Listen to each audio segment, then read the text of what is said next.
Cette histoire commence avec un groupe d'aventuriers qui viennent de sceller quelque chose de très dangereux. Ils mentionnent qu'il ne s'agit que d'une question de temps avant que le donjon inversé ténébreux n'envahisse le monde entier, à moins que quelqu'un ne parvienne à vaincre le Seigneur des Ténèbres. Cela s'est déjà produit par le passé, et c'est pourquoi ils espèrent qu'un héros apparaîtra pour sauver l'humanité. Nous retrouvons ensuite ces aventuriers en plein combat contre un monstre puissant. Leur force est évidente. Ce groupe, connu sous le nom de Lance du Tonnerre, est de rang A et vient tout juste de vaincre une hydre. Mais attendez, ils sont observés. Il se trouve qu'ils diffusent leur aventure en direct et ont atteint 1 million de spectateurs. Impressionnant, ces aventuriers ne sont pas seulement puissants, ils sont aussi très populaires.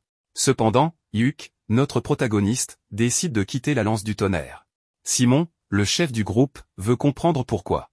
Yuk lui explique que les récompenses ne sont pas équitables, une critique qu'il formule depuis toujours. Cette fois, il prouve qu'il a raison, car sa récompense est dérisoire. Simon lui rappelle que, bien que les aventuriers forment des groupes, ils restent indépendants et les gains sont proportionnels aux contributions. Barry, un autre membre, estime que c'est correct ainsi et que Yuk devrait au moins être reconnaissant de recevoir un peu d'argent, même s'il ne combat pas et profite des objets des autres. Yami partage cet avis, considérant que Yuk n'est utile que pour préparer les diffusions. Camilla, une autre membre, conseille à Yuk de contribuer davantage s'il veut plus de récompenses. Yuk lui rétorque que ses propos sont injustes, car il l'aide souvent grâce à sa magie. Elle élude ses paroles, et Simon conclut qu'il devra supporter la situation, car aucun autre groupe ne l'acceptera. De plus, Simon lui reproche d'avoir atteint le rang B grâce à une faveur d'une amie d'enfance et que Lance du Tonnerre, un groupe de rang A, l'a accepté par pitié. Cela montre qu'il se moque de son départ, car il n'a aucune importance pour eux. Humilié, Yuk décide de partir. Le chef lui laisse une dernière chance de revenir sur sa décision, mais Yuk reste ferme. Nous découvrons alors la ville de Clovey, surnommée la Cité des Aventuriers. C'est une ville prospère, dotée de nombreuses avancées technologiques.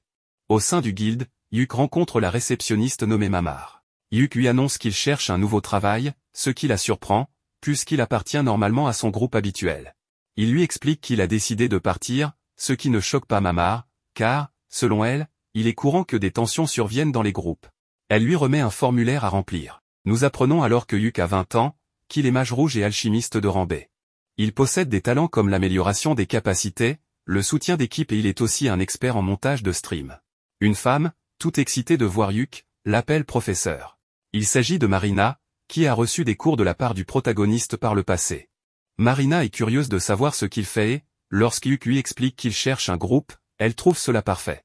Elle aimerait qu'il rejoigne le sien. Peu après, nous rencontrons les autres membres de son équipe, dont Silk, une mage élémentaire, et Ren, une prêtresse. Elles ont également été des élèves temporaires de Yuk. Les 3 femmes n'ont aucun problème à ce qu'il se joigne à elles. Toutefois, elles s'assurent qu'il est certain de vouloir rejoindre leur groupe, car elles sont un groupe débutant de rang D. Yuk répond que cela ne le dérange pas, car dans les groupes de rang plus élevés, les missions sont souvent compliquées et nécessitent l'utilisation d'artefacts coûteux. Il ne veut plus accumuler de dettes. Tout le monde est ravi de cette nouvelle collaboration, et ils acceptent une mission qui consiste à collecter des minerais dans un donjon abandonné ressemblant à une mine. Une fois à l'intérieur, Marina prend la tête du groupe, mais Yuk lui demande de lui laisser le rôle de leader. Marina est surprise, car, en tant qu'épéiste mage, elle est censée diriger lorsque ni voleur ni éclaireur ne sont présents. Yuk reconnaît son rôle, mais il explique qu'il dispose de certains outils très utiles, bien que simples, comme une lanterne détectrice qui utilise une huile spéciale pour révéler les pièges. Même si cette huile est chère, ce n'est pas un problème pour lui, car il peut la fabriquer en tant qu'alchimiste. Il demande ensuite à Marina de couvrir l'arrière-garde, juste au cas où. Tandis qu'ils avancent, Yuk pense brièvement à ses anciens compagnons, mais soudain, il détecte une menace dangereuse au fond du donjon. Il demande à tout le monde de se préparer à combattre. Il se retrouve face à des monstres appelés Bolgres. Les filles commencent l'attaque pendant que Yuk utilise ses sorts de soutien pour renforcer les attaques et la résistance physique de Marina, ce qui lui permet d'éliminer plusieurs ennemis. Les membres de l'équipe sont stupéfaits de voir Yuk lancer 3 sorts de soutien en même temps, et ce, sans même les incanter. Cela les impressionne encore davantage lorsqu'ils se souviennent de ses capacités. Après avoir terminé le premier étage du donjon, ils vérifient l'état de chaque membre, une étape essentielle dans l'exploration des donjons. Une fois assurés que tout le monde est en bonne condition, ils poursuivent leur chemin. Ils rencontrent bientôt des mineurs cadavériques en grand nombre. Ren commence à prier pour demander de l'aide divine, tandis que les autres préparent une attaque puissante pour les éliminer en un clin d'œil. Cependant, cette attaque consomme énormément de mana, et Yuk utilise une de ses capacités pour restaurer rapidement les réserves de Ren. Les autres sont stupéfaits, car la récupération de mana est une compétence très rare et exclusive aux mages rouges. Cette capacité est si prestigieuse qu'elle garantit une place dans des groupes de rang A. Malgré cela, Yuk reste modeste, expliquant que le plus difficile est simplement d'obtenir le grimoire et d'apprendre le sort. Enfin, Yuk utilise de l'eau bénite pour recouvrir les traces des morts vivants, empêchant ainsi qu'ils ne les poursuivent. Silk est surprise par l'utilisation d'étendues d'un matériau extrêmement coûteux par Yuk. Ce dernier explique qu'il le fabrique lui-même en purifiant les cendres laissées par les morts vivants après leur disparition, bien que cette tâche soit généralement réservée aux prêtres. Les filles, impressionnées par son savoir, se réjouissent de l'avoir dans leur groupe. Yuk leur propose même d'apprendre tout ce qu'il sait, ce qui les rend encore plus heureuses. Arrivés à l'endroit où ils commenceront la recherche de minerais, le groupe décide de se reposer. Pendant ce temps, Yuk prépare quelque chose. Sortant une bourse magique, il utilise divers ingrédients pour concocter une soupe de fruits de mer fraîchement cuisinée.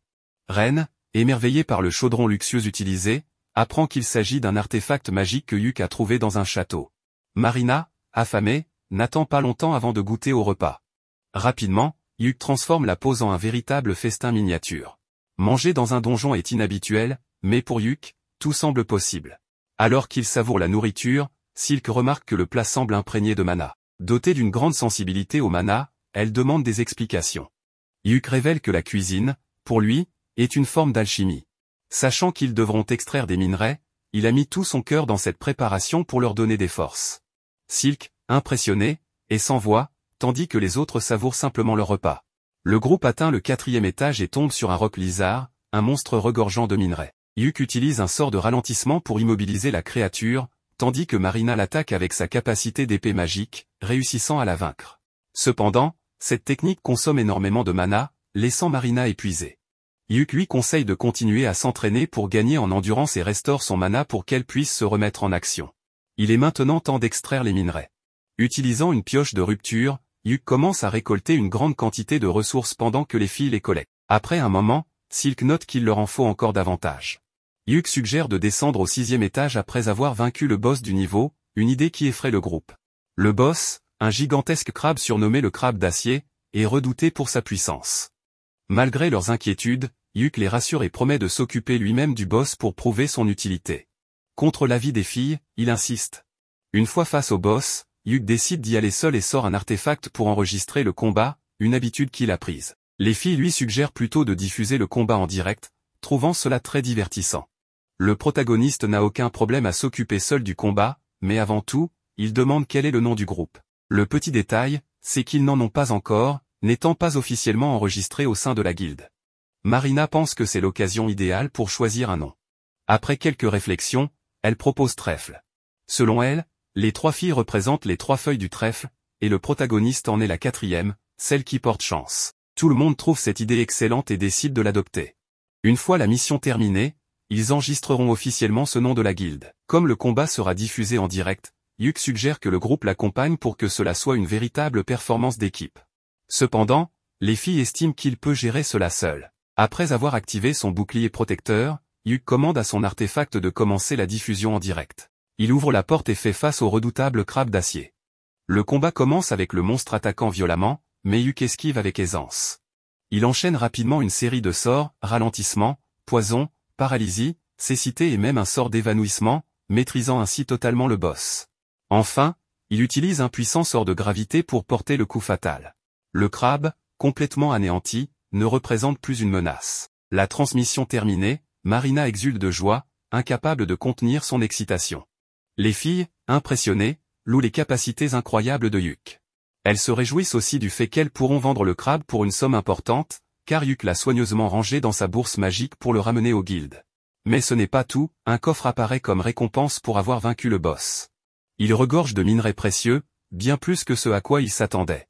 Cette mission du groupe Trèfle ne pouvait pas mieux se terminer. Comme vous l'avez peut-être vu auparavant, le contenu à la mode actuellement concerne principalement les streams d'aventuriers ou les versions enregistrées et éditées sous forme de guides stratégiques. Certains préfèrent une approche plus détendue en cuisinant ou en fabriquant des potions dans des donjons. Ces streams génèrent énormément de publicité, ce qui pousse les compagnies à rechercher les groupes les plus prestigieux et les plus populaires. Vous savez, exactement comme cela fonctionne dans notre monde réel. En ce moment, les gens sont stupéfaits que le protagoniste ait vaincu le crabe d'acier sans bouger un seul doigt. Pendant leur voyage en carrosse, le protagoniste demande à tout le monde ce qu'il pense du nouveau membre du groupe, c'est-à-dire lui-même. Les filles sont clairement impressionnées et ravies de l'avoir comme compagnon.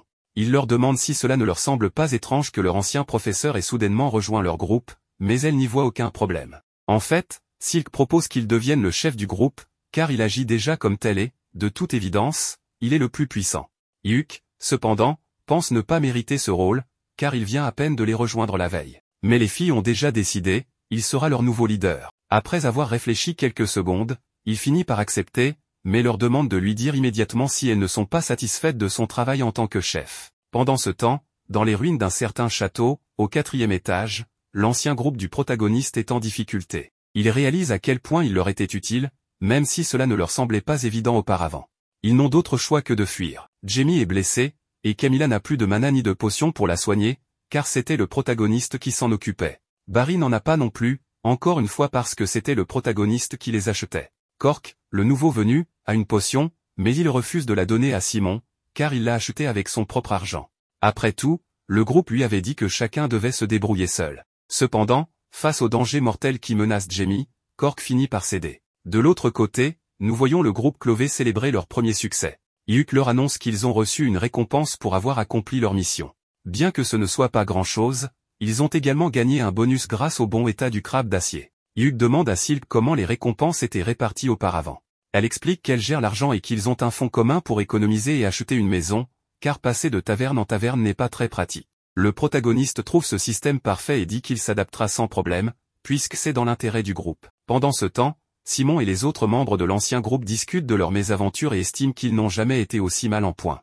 Ils reprochent à Cork d'être un lâche, et tous semblent d'accord. Cork, cependant, leur rétorque qu'ils sont idiots, car les ennemis de cet étage ont un sens de l'odorat si développé qu'ils auraient dû prévoir d'apporter des potions anti-aggro. Simon et Barry ne veulent pas admettre leur faute pour ne pas s'être préparés à l'avance. Cork, excédé, les traite d'incapables et déclare qu'ils quittent le groupe, car ils ne les supportent plus. Le protagoniste, ayant entendu tout cela, observe la scène. Marina demande ensuite ce que le groupe fera demain. Silk lui rappelle qu'ils suivront la recommandation de Hyuk, pour chaque mission accomplie, ils se reposeront 2 jours. Pour l'instant, il annonce qu'il ira acheter des provisions comme des potions, des parchemins, et qu'il fabriquera de l'eau sacrée avec les cendres des mineurs cadavériques. Ils conviennent de se retrouver dans 3 jours à la guilde des aventuriers et décideront alors quelle mission accepter. Cependant, un événement attire l'attention, on commence à diffuser la vidéo du combat de Hyuk contre le crabe d'acier. Elle devient virale. Ce qui est surprenant, c'est que les gens parlent très bien de lui et de son groupe. La vidéo génère énormément de vues. Les 2 présentateurs sont enthousiasmés par le fait qu'un mage rouge ait accompli une telle prouesse. Ils annoncent que le groupe s'appelle Clové et espèrent qu'il insufflera un vent de fraîcheur dans le monde des aventuriers. Cela ne plaît évidemment pas à l'ancien groupe du protagoniste, et les critiques ne tardent pas. Ils pensent que Hyuk s'est joint à un groupe de bas niveau juste pour briller. Malgré cela, Clové célèbre le début prometteur de leur nouvelle aventure, et Hyuk ne peut retenir quelques larmes de bonheur. Cependant, un certain individu semble très mécontent du comportement du protagoniste. Le lendemain, notre protagoniste se trouve à la guilde des aventuriers et s'adresse à Mamar. Il lui demande une mission qui offrirait beaucoup d'expérience et une bonne récompense pour 3 débutantes. Mamar trouve qu'il en demande trop, mais le protagoniste est convaincu que son groupe peut gérer des missions allant jusqu'au rang B. Elle lui propose alors une mission, récupérer des pierres dans une zone récemment occupée par une bête dangereuse. Il commence à y réfléchir, et c'est à ce moment que les filles arrivent. Il leur parle de la mission, et Marina, sans perdre une seconde, accepte. Mamar enregistre donc la mission. Le protagoniste leur demande 1 minute pour leur donner les détails, ce qu'il n'a pas eu le temps de faire puisque les filles ont accepté sans même l'écouter. Il explique que même si elles sont déjà allées dans la forêt d'Ordan, où se déroulera la mission, cette fois, une créature extrêmement dangereuse s'y trouve. Les filles ne s'attendaient pas à cela, mais elles affirment que ce n'est pas un problème, elles ont besoin d'expérience et d'argent. Elles sont persuadées qu'avec Hyuk à leur côté, tout se passera bien. Ils conviennent de se retrouver dans 1 heure. Entre-temps, Mamar donne le reçu de la mission à Hyuk. Elle avait tout orchestré pour que Clové accepte cette mission. La dernière mission de Clové a gagné énormément de popularité, et le public réclame plus de vidéos de leurs aventures. Le protagoniste n'a pas le choix, il décide de profiter de l'occasion pour accroître encore la popularité du groupe. Cependant, cet individu étrange continue de l'observer, visiblement très en colère, sans que l'on sache pourquoi. Alors que Hyuk se promène en ville, il remarque qu'il est suivi de manière flagrante. Malgré ses efforts pour échapper à son poursuivant, il finit par se retrouver face à lui. Cet homme, furieux, exige que Hyuk quitte le groupe Clové. Hyuk lui répond que cela n'a aucun sens, car il est actuellement le leader et n'a rejoint le groupe que 3 jours plus tôt. L'individu n'en revient pas et devient agressif, affirmant qu'il aurait dû être le vrai leader. Il commence à dire des choses insensées, comme quoi il l'a fait pour elle et qu'il mérite davantage cette place. Le protagoniste, pensant que cet homme est simplement ivre, utilise un sort pour le faire trébucher et le calmer. Pendant qu'ils se rendent sur leur mission, Silk explique que ce type s'appelle Bezio. C'est un individu qui a demandé à plusieurs reprises à rejoindre le groupe et qui, pire encore, croyait leur rendre service en le faisant. En résumé, c'est un personnage un peu fou et très lourd. Yuk raconte qu'il l'a laissé dans la rue, mais qu'il le signalera à la guilde à leur retour de mission. Et si cet individu continue d'insister, il prendra des mesures plus sévères. Cette déclaration rend les filles heureuses, surtout Marina. Le protagoniste en profite pour lui offrir quelques bonbons.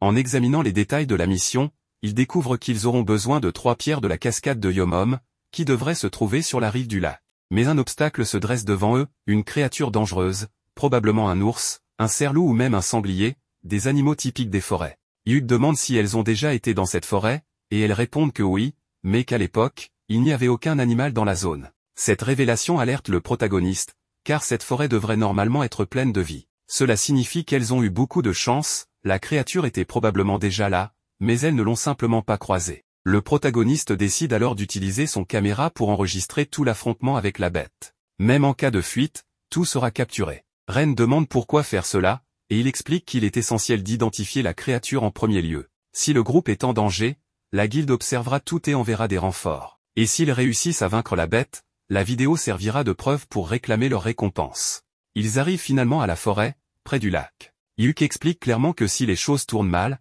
il ne faut pas hésiter à fuir rapidement. Ils commencent alors à enregistrer, lançant officiellement leur mission.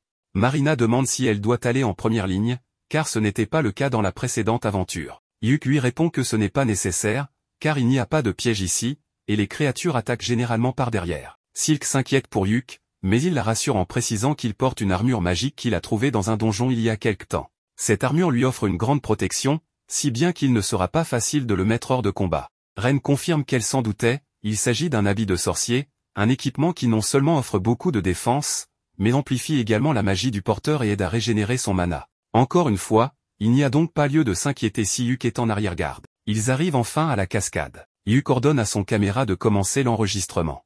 Et c'est alors que la bête fait son apparition. Il s'agit d'un Zarnag, une créature de très haut niveau qui habite dans les plaines du Nord ou dans des donjons d'une difficulté extrême. Cette créature est connue sous le nom de Roi du Nord et ne devrait absolument pas se trouver ici. Notre protagoniste est très inquiet, car il sait que son groupe n'a absolument pas le niveau pour affronter une telle bête. Il leur ordonne de s'enfuir immédiatement pendant qu'il retient la créature. Bien sûr, il espère que la guilde observe tout et enverra des renforts rapidement. La situation est si grave qu'il demande à Silk de prendre sa place comme leader, car il n'est pas sûr de s'en sortir indemne. Marina, cependant, refuse de fuir. Elle suggère que si Yuk peut distraire le Zarnag, toutes ensemble pourront en profiter pour le vaincre. Yuk n'est pas d'accord, considérant les risques trop élevés, mais voyant que les filles refusent de reculer, il n'a pas d'autre choix que d'accepter. Il active immédiatement un enchantement physique pour tout le groupe. Marina se lance alors à l'attaque. Comme on pouvait s'y attendre, ses efforts ne suffisent pas, et elle finit grièvement blessée par un coup du monstre. Yuk utilise alors plusieurs sorts, comme paralysie, ralentissement, poison, évanouissement et cécité, mais ceux-ci n'ont que très peu d'effet. Notre protagoniste commence à se demander si cette créature est un monstre unique ou si elle porte un nom spécifique. Mais la bataille continue, et il demande à Silk de lui accorder le plus de temps possible. Les filles donnent tout ce qu'elles ont, pendant que Yuk prépare un sort puissant. Il demande à Marina de reculer, et une fois prêt, il utilise sa compétence de niveau C, appelée missile prismatique. Bien que l'attaque du protagoniste ait infligé beaucoup de dégâts au monstre, ce dernier veut toujours en finir avec eux. Ren a également une carte à jouer et lance sa compétence fouet de lumière, qui est très puissante. Cependant, cela ne suffit toujours pas à le vaincre. Le protagoniste avertit Marina que c'est le moment parfait pour qu'elle porte un coup fatal. Grâce au buff qu'il lui donne, ils parviennent enfin à éliminer ce monstre redoutable. Maintenant que tout a été retransmis en direct, le stream se termine. Bien entendu, les spectateurs sont fascinés par la prestation du groupe Trèfle et ne cessent d'en parler. De retour avec le groupe, le protagoniste se sent étourdi d'avoir utilisé autant de mana pour l'attaque, tandis que les filles ont du mal à croire qu'ils ont réussi à vaincre un adversaire aussi terrifiant.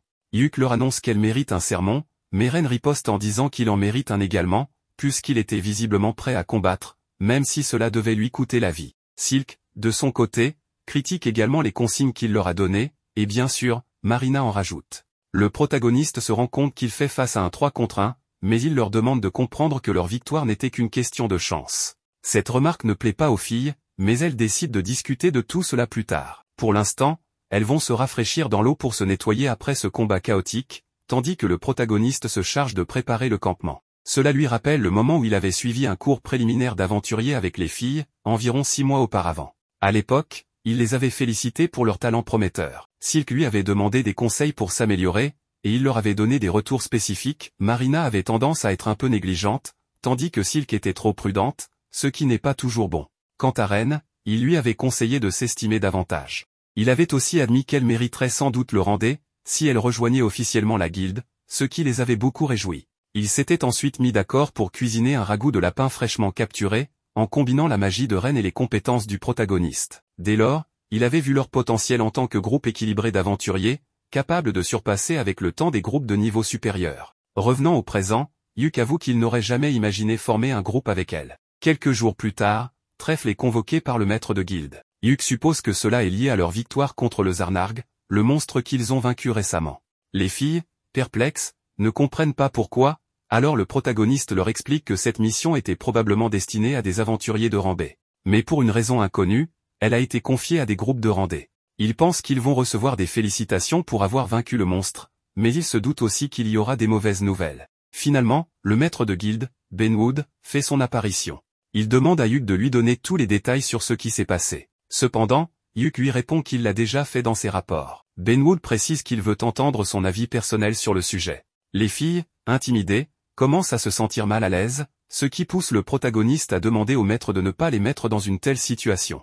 Si Benwood voulait tant parler avec le protagoniste, il aurait dû le convoquer seul au lieu d'effrayer les filles. Silk demande au protagoniste de se calmer et de se rappeler qu'il s'adresse au maître de guilde en personne. Cependant, peu après, Benwood félicite Yuk pour avoir mis de côté tant de formalités. Malgré cela, notre protagoniste reste contrarié par l'attitude violente du maître de guilde. Une fois assis, Yuk insiste que tout ce qu'il y a à savoir est déjà dans son rapport sur le Zarnarg. Benwood insiste néanmoins pour entendre son avis personnel. Yuk suggère alors qu'il pourrait s'agir d'un débordement, nécessitant une enquête. Benwood ordonne immédiatement une enquête d'urgence. Marina demande ce qu'est un débordement, et Yuk lui explique que cela se produit lorsque les monstres sortent de leur donjon. Benwood précise que les monstres ont un lien de mana avec les donjons, mais que ce lien peut se rompre. Cela peut également provoquer une stampede, un phénomène extrêmement dangereux qui pourrait mettre toute la ville en péril. Avant de partir, le maître de guilde présente ses excuses pour les avoir exposés à un tel danger, assurant que ce n'était pas intentionnel. Les filles minimisent l'incident, expliquant que ce n'était pas si grave,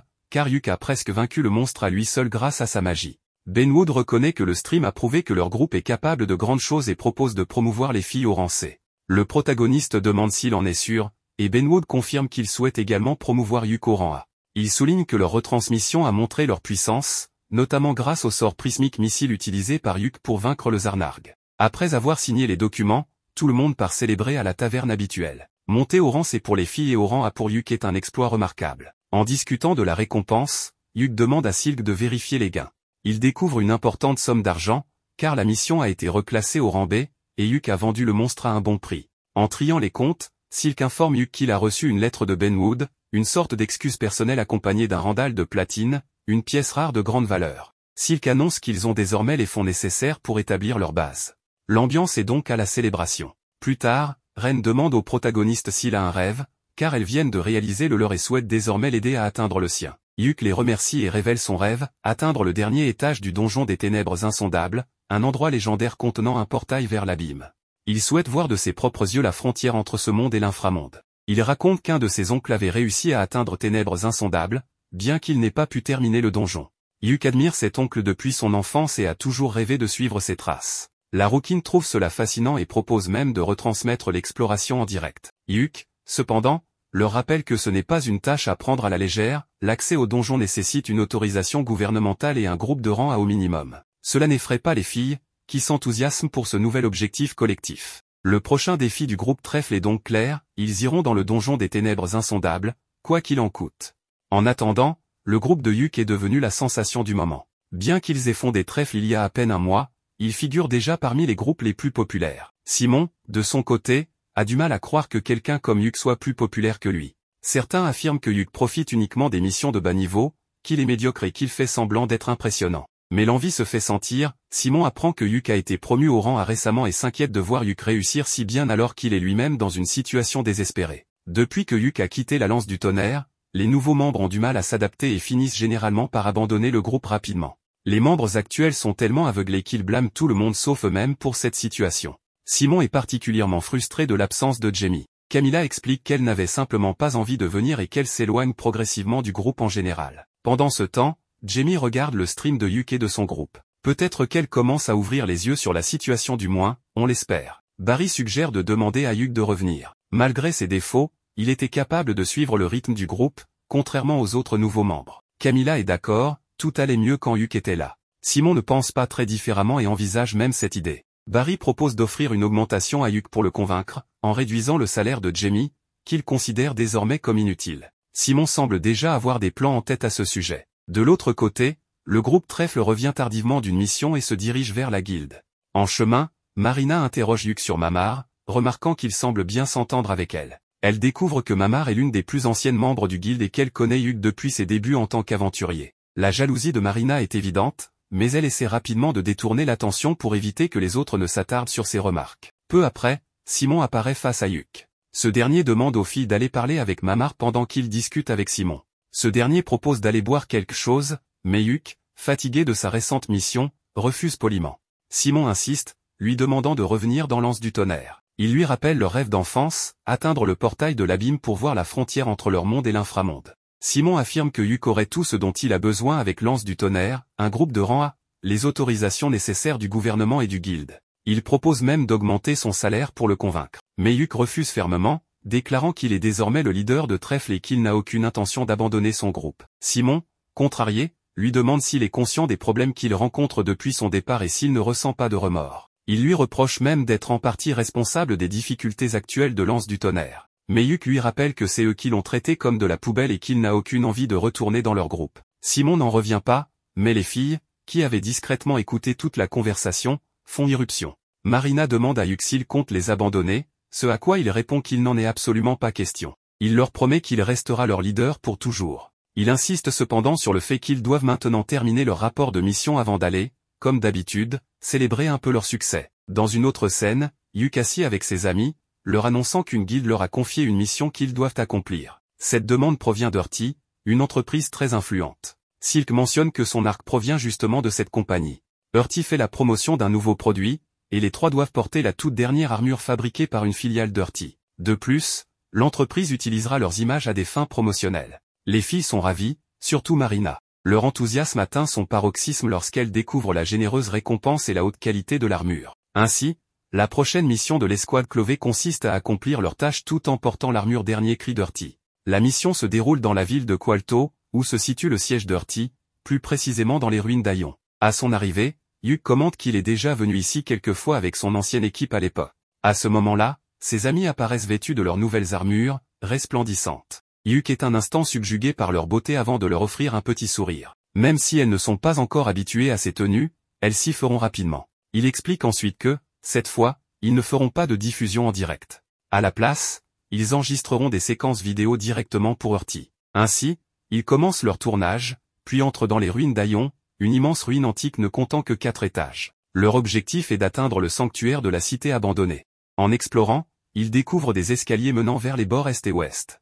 Marina propose de descendre en rappel, mais Yuk l'avertit que c'est trop dangereux. Pour prouver son point, il ramasse une pierre et la laisse tomber dans le vide. Dès qu'elle touche le sol, des barrières électriques invisibles bloquent le passage. Ces barrières, créées grâce à un puissant sort de distorsion, empêchent toute traversée. Ils descendent ensuite au 2e étage, où Yuk remarque un cercle rouge au centre de la zone. En s'approchant, il réalise qu'il s'agit d'un piège géant. Il attrape un long bâton et le pousse vers le cercle rouge. Dès que le bâton touche la zone, des flèches et des lances jaillissent de toutes parts. Évitant habilement cette pluie de projectiles, il progresse jusqu'à un escalier menant plus bas.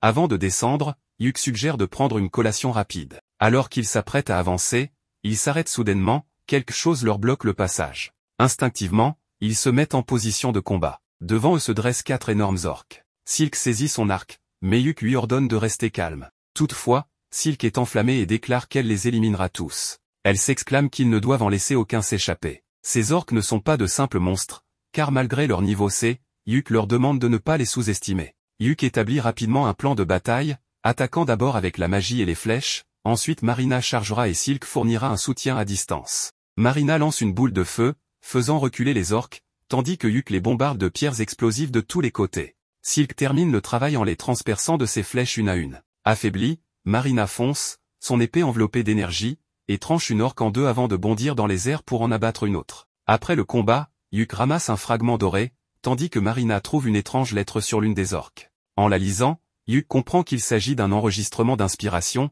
un artefact ancien capable de révéler un potentiel caché. Il n'a pas beaucoup de valeur marchande et le vendre serait un gâchis. Il propose alors de le restaurer eux-mêmes. Cet objet peut légèrement améliorer les talents d'un utilisateur, comme lui offrir une classe secondaire ou débloquer une nouvelle compétence. Après discussion, il décide que Marina en bénéficiera, puisqu'elle ne possède encore qu'une seule classe.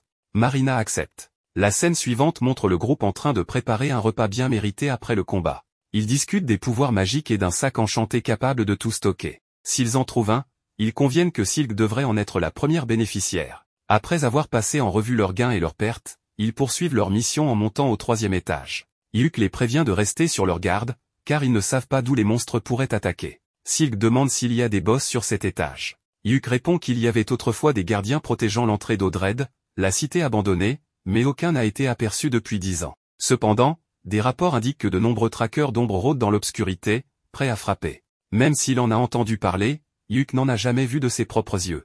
Marina lui demande à quoi il ressemble. Yuk décrit des silhouettes humanoïdes entièrement noires avec des yeux lumineux. Soudain, des créatures correspondant exactement à cette description émergent des ténèbres. Yuk est sidéré, car il n'en a pas vu depuis plus d'une décennie. Réalisant l'importance de la situation, il demande à ses amis d'enregistrer leur rencontre. Il les rassure que ces monstres ne peuvent pas traverser le corridor du moins, c'est ce qu'il croit. Mais contre toute attente, l'une des créatures franchit le corridor. Yuk ordonne immédiatement à ses amis de se préparer au combat. Il sort un parchemin d'amélioration multiple, tandis que Marina charge pour attaquer. Avant qu'elle ne puisse frapper, le monstre riposte violemment et l'envoie au sol. Ren accourt pour la soigner avec sa magie, tandis que Yuk et Silk coordonnent leurs attaques. Le monstre riposte en blessant Yuk au visage, mais il ne bronche pas et poursuit son assaut. C'est alors que la créature lance un sort de malédiction sur lui, le plongeant dans l'inconscience. Avec Yuk hors de combat, les filles prennent les choses en main.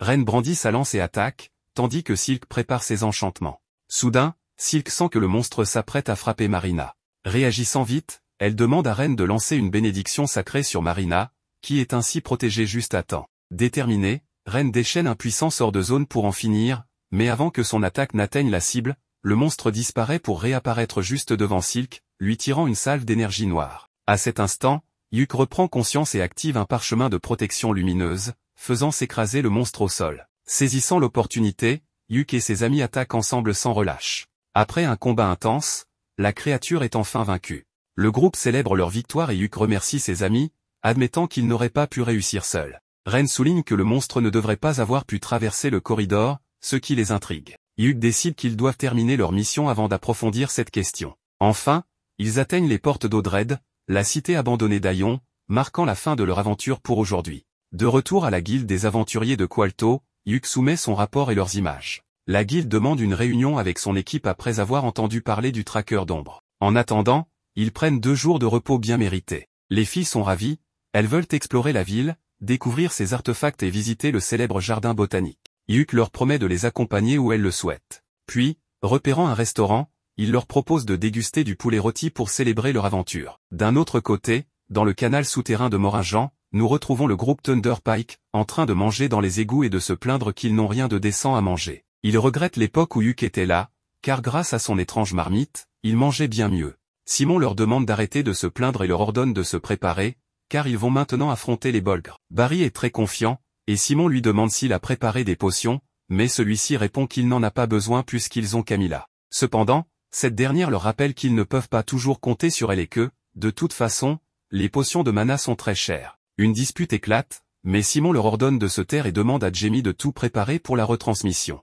Barry, de son côté, se moque d'elle en la traitant d'inutile. Un peu plus tard, on découvre que leur mission est encore un échec. Mamar les informe que leur réputation est en chute libre et que, s'ils continuent ainsi, leur rang d'aventurier sera déclassé. Il conseille alors à Simon d'accepter des missions plus faciles, lui proposant des missions de rang C. Mais Simon, indigné, lui rappelle qu'il est un aventurier de rang A. Mamar, imperturbable, lui rétorque que cela ne se reflète pas dans leurs résultats. Simon tente de se justifier en affirmant que ce n'est pas la faute de Thunder Pike, mais Mamar lui rappelle calmement qu'un échec reste un échec. Plus tard, alors qu'ils mangent, Simon reconnaît que les missions de haut niveau sont trop difficiles pour un groupe de seulement 4 personnes. Barry suggère alors de faire revenir l'homme à tout faire, Hugh. Après tout, Simon devrait être capable de le convaincre, puisqu'ils étaient amis d'enfance et que Hugh était presque comme son serviteur. Simon répond qu'ils doivent trouver quelque chose pour le faire revenir, comme aller dans les ténèbres insondables. Jamie est surprise d'entendre cela, et Simon explique que c'est le rêve de Hugh d'aller dans les ténèbres insondables.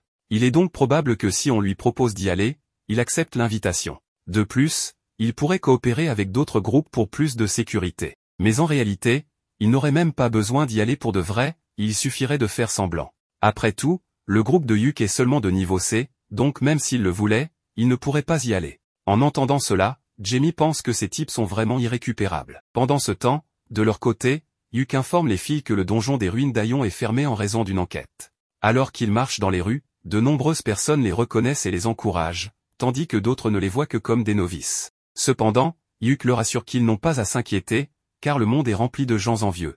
Il retrouve ensuite un agent immobilier pour acheter une maison qui servira de base. Il rejette la première, car une maison à un seul étage est une cible trop facile. Mais en voyant la deuxième, Hugh est immédiatement séduit, elle possède des chambres privées, un sous-sol servant de stockage, une salle commune et un accès à la terrasse. Tout le monde adore cette maison, mais l'agent immobilier, nommé Honday, souhaite leur montrer une dernière propriété. Cependant, en marchant dans la rue, Hugh se sent mal à l'aise en réalisant que cette maison est située non loin de la base de Thunder Pike. En apprenant cela, les filles informent Honday qu'il n'est pas nécessaire de voir la dernière maison, car elles sont déjà convaincues par la précédente. De plus, elles ne veulent absolument pas avoir Thunder Pike comme voisin. Sans perdre de temps, Hugh et les filles commencent à emménager. Hugh est surpris lorsque les filles lui demandent quelle chambre il va prendre, car il pensait qu'elles allaient vivre seules. Mais elles lui font comprendre qu'elles veulent vivre avec lui. Hugh est un peu nerveux, mais elles lui disent que cela ne sert à rien de discuter. Après tout, comment pourrait-il abandonner 3 filles sans défense dans une maison? Finalement, il accepte, mais leur demande de bien verrouiller leur porte, car après tout, il reste un homme. Après avoir terminé leur installation, ils vont manger. Hugh leur offre une gigantesque tablette en guise de décoration et de cadeau de pendaison de crémaillère, car elle leur sera utile pour regarder leurs propres vidéos et planifier des stratégies. Tout le monde est ravi et trinque à leur nouvelle base. Mais à ce moment-là, une publicité de Thunder Pike apparaît sur l'écran, annonçant leur mission de trouver les ténèbres insondables. Les filles se tournent immédiatement vers Hugh, mais il leur assure que, bien que ce soit son rêve, il ne s'agit pas d'une course. D'ailleurs, son rêve a un peu changé ces derniers temps, car maintenant, il veut aller aux ténèbres insondables avec elle. À cet instant, un message magique de la guilde lui est parvenu. En la lisant, il découvre qu'il s'agit d'une demande de soutien venant de Thunder Pike. Il demande alors poliment à Mamar de les informer qu'il refuse de collaborer avec eux. Un peu plus tard, alors qu'il se promène en ville, Simon l'aborde directement et exige une explication. Mais Hugh lui répond très clairement qu'il n'a aucune intention de collaborer avec Thunder Pike. Il ira aux ténèbres insondables, mais pas avec eux. Il conseille même à Simon de réfléchir à ses choix une bonne fois pour toutes. Il fait déjà partie d'un autre groupe, et il est très malpoli et impoli de lui demander de revenir dans leur groupe. Simon, comme d'habitude, essaie de le blâmer pour tous ses échecs. Bien que Hugh soit agacé, il répond qu'il n'ose pas le rendre responsable d'avoir quitté Thunder Pike. On l'obligeait toujours à préparer les choses, à enquêter sur la mission, à collecter des informations sur le donjon. On lui confiait toutes les tâches qui n'étaient pas liées au combat, et il a supporté cela pendant longtemps en espérant qu'un jour il s'en rendrait compte.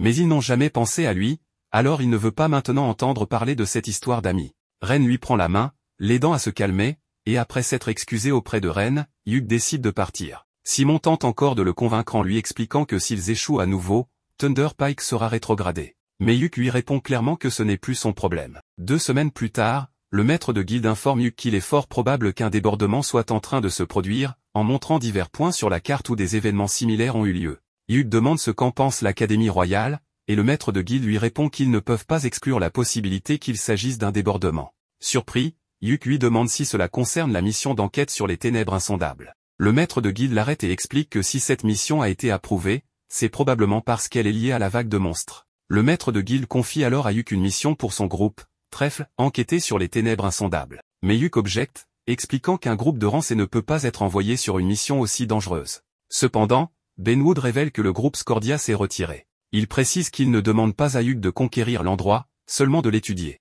Hugh insiste sur le fait que pour progresser, il faut compléter la mission, mais Benwood refuse et lui remet un précieux parchemin de sortie. Il veut des informations provenant directement de Hugh et de personne d'autre. À ce moment-là, Mamar entre dans la pièce et remet à Hugh une demande officielle, le groupe Trèfle est temporairement considéré comme un groupe de rang A. La mission leur est confiée sur ordre du roi de Welmelia. Sans autre option, Yuk informe ses coéquipières et leur dit qu'il préférerait refuser cette mission. Bien que la récompense soit alléchante et que cela améliorerait leur score, c'est une mission dangereuse et il manque encore d'expérience. Silk lui répond qu'elle comprend ses inquiétudes, mais qu'ils peuvent se préparer. De toute façon, tôt ou tard, ils devront explorer ce donjon pour trouver le portail vers l'abîme, donc c'est une bonne occasion d'y aller en avance. Toutes les filles sont d'accord. Ren demande alors à Yuk s'il a peur, et il lui avoue qu'il a effectivement peur mais de les perdre. Ren l'enlace et lui dit d'accepter la mission. Voyant ses coéquipières déterminées à l'aider, il s'excuse auprès d'elle. Silk explique aux autres que leur professeur a longuement réfléchi à leur sécurité, et qu'elles doivent progresser autant que possible pour qu'ils n'aient plus à s'inquiéter pour elles. Après avoir trouvé un accord, ils se rendent auprès de Benwood et l'informent qu'avant de partir, ils veulent recruter un autre membre pour les soutenir. Ils demandent à Benwood de leur recommander quelqu'un de compétent. Benwood leur apprend que Mamar a déjà anticipé cela et leur présente Néné, qui souhaite les rejoindre. Mamar précise qu'elle est la fille d'un ami et qu'elle a causé des ennuis dans sa terre natale. Il l'a donc amenée avec lui pour l'aider à changer de voie. Néné se présente alors sous le nom de Néné Shilfindle, une ancienne voleuse devenue ninja. Elle promet de se consacrer entièrement au groupe. En ce moment, le groupe se trouve à l'entrée du donjon, et Silk est surprise de voir qu'elle se situe juste sous le siège de la guilde. Mamar explique que la guilde a été construite à cet endroit précisément pour sceller l'entrée et la protéger. Benwood veut leur annoncer une nouvelle, Scordia, l'un des 3 groupes de rang A, s'est retiré de l'enquête. C'était déjà connu, mais maintenant, le groupe Grantsblow a fait de même. Cela signifie que seul Thunder Pike est encore disponible pour cette mission. Cependant, un membre précise que Simon, le chef, n'a pas été totalement transparent sur l'utilisation des fonds alloués, ce qui ne surprend pas le protagoniste. Une enquête sera rapidement ouverte à ce sujet. Benwood leur rappelle de respecter les règles générales des donjons, mais le protagoniste trouve cela évident. Les filles ont aussi préparé plusieurs stratégies pour assurer le bon déroulement de la mission. Pour le moment, leur groupe part en mission et fait ses adieux aux autres. Cependant, le protagoniste veut commencer en lançant un live stream. Les spectateurs sont intrigués et espèrent un contenu intéressant. Au premier étage, tout se passe plutôt bien. Néné, chargée de guider l'équipe, décide d'aller explorer un peu plus loin.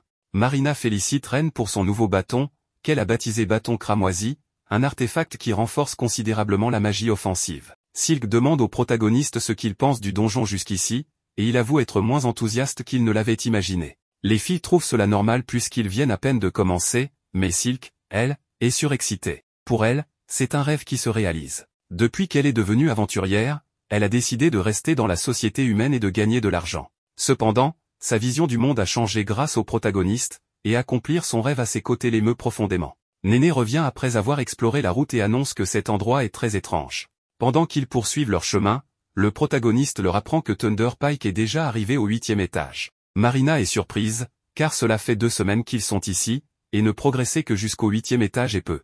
Yuk explique que l'objectif de la mission est de découvrir si quelque chose d'inhabituel se passe dans ce donjon, et non de le conquérir. Comme l'expédition est diffusée en direct, le maître de la guilde et les représentants de l'Académie royale examineront la vidéo en détail. D'après les archives de l'Académie, ce donjon est en réalité une tour souterraine. Une rumeur dit qu'il existe un escalier qui monte vers la surface. Les documents historiques indiquent que quiconque tente de monter sans emprunter ces escaliers subit des effets étranges, comme une distorsion spatiale. En résumé, la règle de ce donjon est d'utiliser les escaliers, que ce soit pour monter ou pour descendre. Soudain, Néné détecte un monstre qu'ils ne pourront pas éviter. Ils n'ont pas le choix, ils doivent combattre. Le monstre qui apparaît est étrange, et l'équipe se demande s'il s'agit d'une chimère. Yuk donne ses instructions, Ren doit lancer un sort offensif compact, Silk doit viser la tête avec son arc, et Marina doit utiliser une nouvelle technique plutôt que son épée habituelle, car leur but est d'éliminer le monstre avant qu'il ne puisse riposter.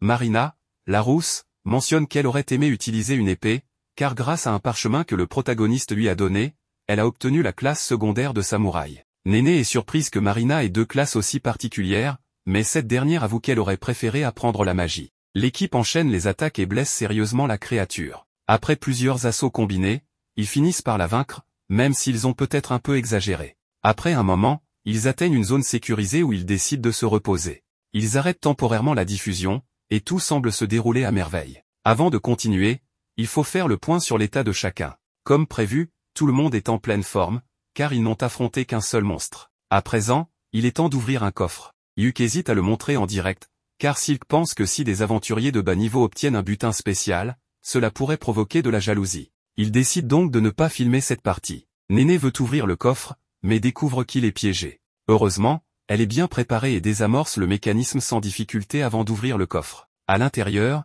il trouve de nombreuses pierres précieuses. Le protagoniste demande à Silk de ranger les gemmes et l'or dans sa nouvelle bourse.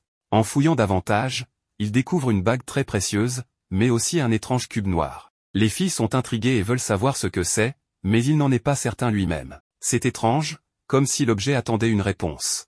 Ni Néné ni lui ne comprennent vraiment ce qui se passe. Le protagoniste dit que cet objet ressemble à un bébé. Les filles meurent d'envie de le garder, mais il préfère en informer Benwood, car cela pourrait être une piste sur ce qui se passe dans ce donjon. Puis, il demande à Ren de lui tendre la main et lui remet la bague. Sur le moment, cela ressemble presque à une demande en mariage. Mais en réalité, il lui donne cette bague parce qu'il trouve qu'elle lui va comme un gant. L'anneau en question est une bague de la sagesse, qui permettra à son porteur de conserver son esprit stable en toutes circonstances. D'ailleurs, maintenant que j'y pense, quelle nécessité y avait-il à s'agenouiller pour donner la bague? Même les filles interprètent mal toute la situation.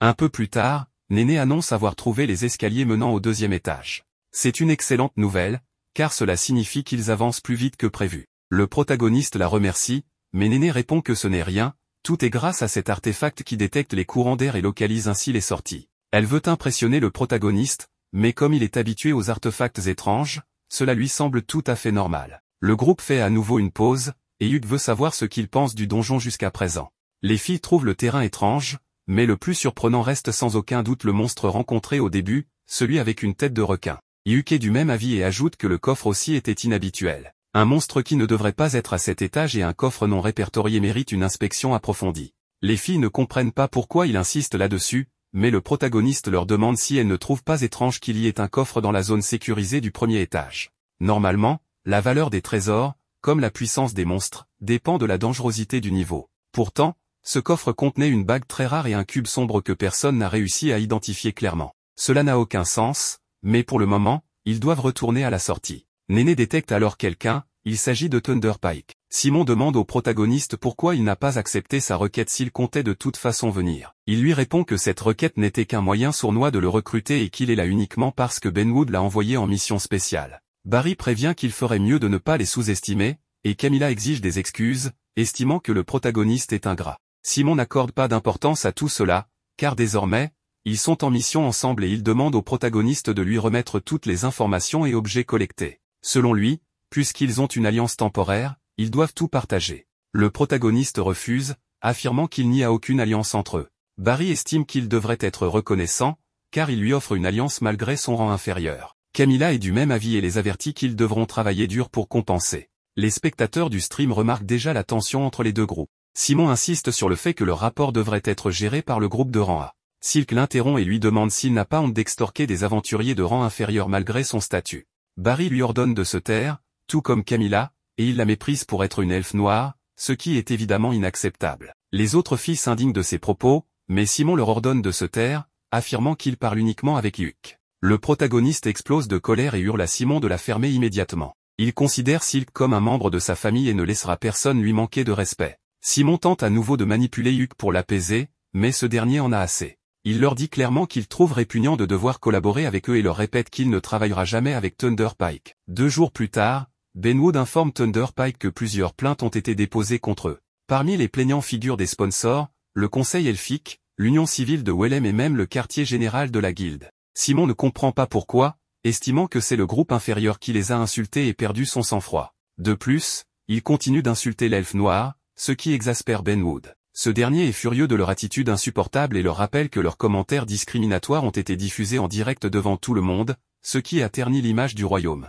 Un tel acte pourrait compliquer les relations avec le royaume des elfes. Thunder Pike doit donc faire une déclaration publique d'excuses et se préparer à perdre leur licence d'aventurier. Pire encore, en fonction des décisions prises, ils pourraient être exilés du royaume à jamais. Simon tente de se justifier en rappelant leur mission d'exploration, affirmant que sans eux, Trèfle ne pourra rien accomplir. Mais Benwood l'interrompt, en réalité, Trèfle a obtenu d'excellents résultats, contrairement à Thunder Pike, qui n'a fait que gaspiller l'argent du royaume. Plus tard, Simon est toujours enfermé dans son délire et ne comprend pas pourquoi il devrait s'excuser. Simon soupçonne Hugh de lui avoir tendu un piège, mais peu après, le gros lard qui avait harcelé les filles de Trèfle, lui propose un plan parfait pour se venger de Hugh et de Trèfle. Simon, à court d'options, demande plus de détails. Maintenant, le protagoniste demande à Marina si elle sait comment utiliser le cube noir. Elle répond que oui, qu'elle l'a découvert récemment, mais qu'elle a besoin de son aide pour y parvenir. Tous deux le tiennent, et Marina lui demande de penser à elle. Le cube la connaît déjà, donc il serait bien de lui montrer un peu de sa perspective.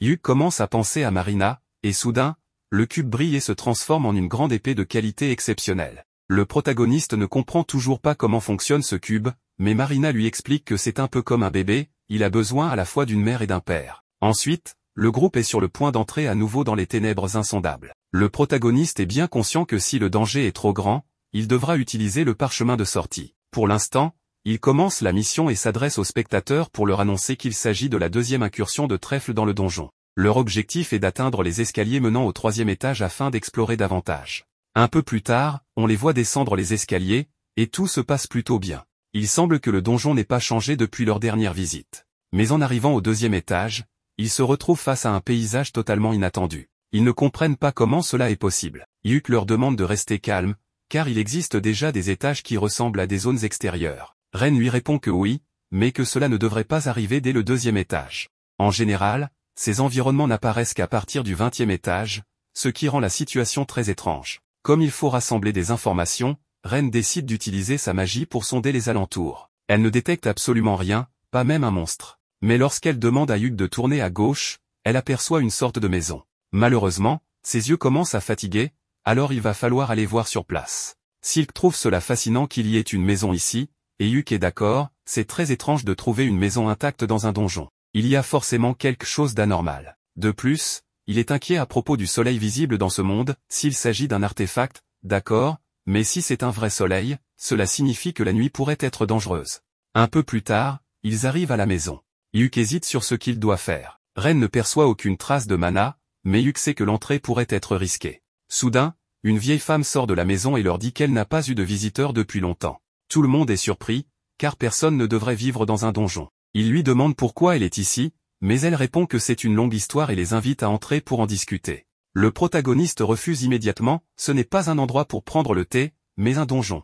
La vieille femme les regarde avec compassion et leur dit qu'ils devraient se dépêcher, car la nuit va tomber, et tout va empirer. À ce moment-là, l'espace autour d'eux commence à se distordre. La maison grandit et la vieille femme se transforme en une femme magnifique. Elle regarde le protagoniste avec pitié et lui dit qu'il était sur le point de franchir un seuil dangereux.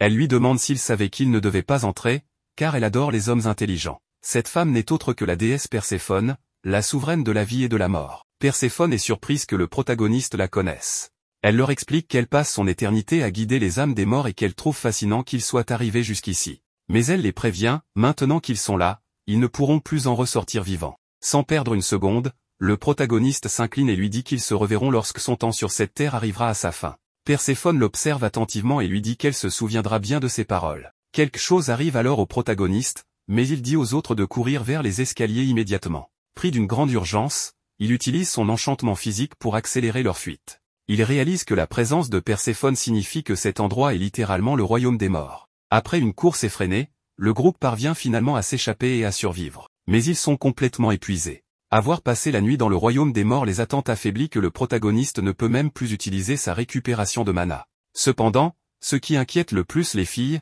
c'est ce qui est apparu sur son visage, une marque étrange.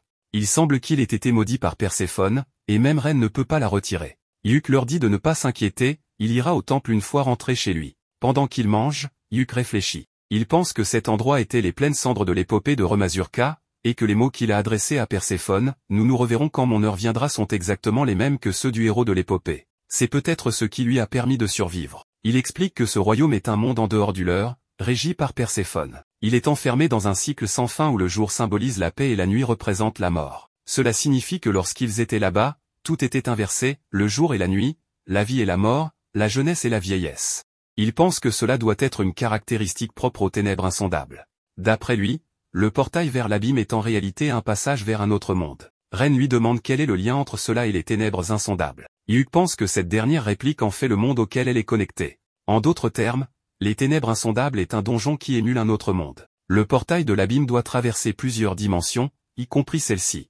Si c'est vrai, alors le donjon pourrait être capable de recréer d'autres mondes, comme les pleines cendres. Enfin, ce ne sont que les hypothèses du protagoniste. Maintenant qu'il y pense, Hyuk veut savoir à quel étage il se trouve, mais il semble qu'il n'ait aucun moyen de le savoir. Il soupçonne qu'il pourrait être au 30e étage, précisément celui atteint par l'expédition d'il y a 20 ans. Il semble qu'ils aient sauté plusieurs étages sans comprendre pourquoi. Selon Marina, il est probable que les escaliers les transportent à des étages aléatoires et que le deuxième étage du début n'était peut-être pas réellement le deuxième. En tenant compte de cela, le protagoniste ne sait pas s'il doit se retirer ou continuer. Silk pense qu'il est encore trop tôt pour y réfléchir et recommande de se reposer. Les autres filles sont du même avis, car elles ont à peine l'énergie de marcher.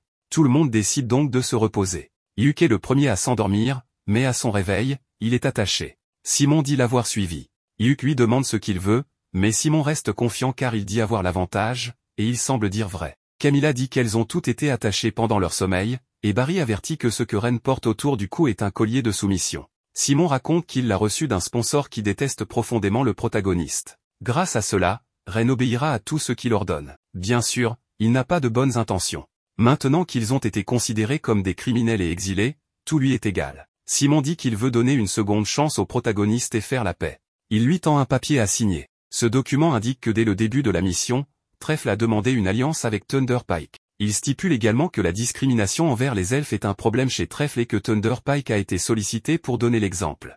Il accuse Trèfle de tous les dégâts causés en raison de leurs mensonges, notamment ceux de leur chef, Hyuk. De plus, le protagoniste est censé exprimer de profonds regrets et s'excuser auprès de Thunder Pike, qui est totalement innocent. Enfin, Thunder Pike absorbera Trèfle pour l'aider à corriger son comportement. En résumé, Simon veut que Hyuk dise tout cela en direct pour redorer l'image de Thunder Pike. Le protagoniste refuse, mais Simon commence à le frapper. Il estime que Hyuk lui doit tout après les avoir abandonnés. Il croit toujours que Hyuk est responsable de tout ce qui leur est arrivé. Barry lui demande de se calmer, car si Hyuk meurt, rien de tout cela ne fonctionnera. Simon comprend que c'est vrai. Pour prouver qu'il est sérieux, il ordonne à Barry de tuer Silk. Cependant, avant cela, il dit vouloir s'amuser un peu avec elle. Hyuk sait que la situation va très mal tourner, alors il décide de signer le papier pour que tout le monde soit laissé en paix. Simon lui tend alors le document et de l'encre pour signer, mais soudain, un étrange tremblement se produit. Le protagoniste s'arrête, sentant que le donjon est instable, mais Simon n'en a rien à faire. Tout le monde commence à tomber, et il semble que ni le protagoniste ni les filles ne vont s'en sortir. Heureusement, Jamie utilise un sort pour amortir leur chute. Cet événement est inattendu, mais le protagoniste n'hésite pas à la remercier. Simon lui demande ce qu'elle fabrique, mais des orques apparaissent soudainement. Jamie donne alors sa sacoche à Hyuk. Le protagoniste active alors le parchemin de sanctuaire. Jamie réveille tout le monde et les libère du sortilège. Ensuite, il active le parchemin de sortie. Hyuk demande à Jamie d'emmener Simon et les autres avec eux, mais elle hésite, trouvant leur comportement cruel. Hyuk répond que la justice décidera de leur sort, mais qu'ils ne peuvent pas mourir ici. Bien sûr, cet enfoiré de Simon attrape Ren et refuse de partir. Honnêtement, quelqu'un devrait vraiment éliminer ce personnage de l'histoire. Il est insupportable. Les filles gagnent du temps en combattant les orques. Pendant ce temps, Hyuk demande à Simon ce qu'il fabrique. Le protagoniste ne peut pas bouger en utilisant le parchemin, mais Jamie courageusement pousse Simon pour que les autres puissent s'enfuir. Ce type est complètement fou et croit qu'il pourra toujours s'échapper. Barry et Camilla le supplient de les aider à fuir, mais il leur hurle de se débrouiller au lieu de se plaindre. Grâce à Jamie, tout Trèfle parvient à s'enfuir. Il semble que tout soit terminé pour Thunder Pike. Les orques risquent de lui faire des choses horribles. Cependant, il semble que Simon ait encore un atout dans sa manche. Nous voyons maintenant Jamie dire qu'elle regrette d'avoir toujours demandé des médicaments au protagoniste, car elle n'avait aucune idée de leur coût.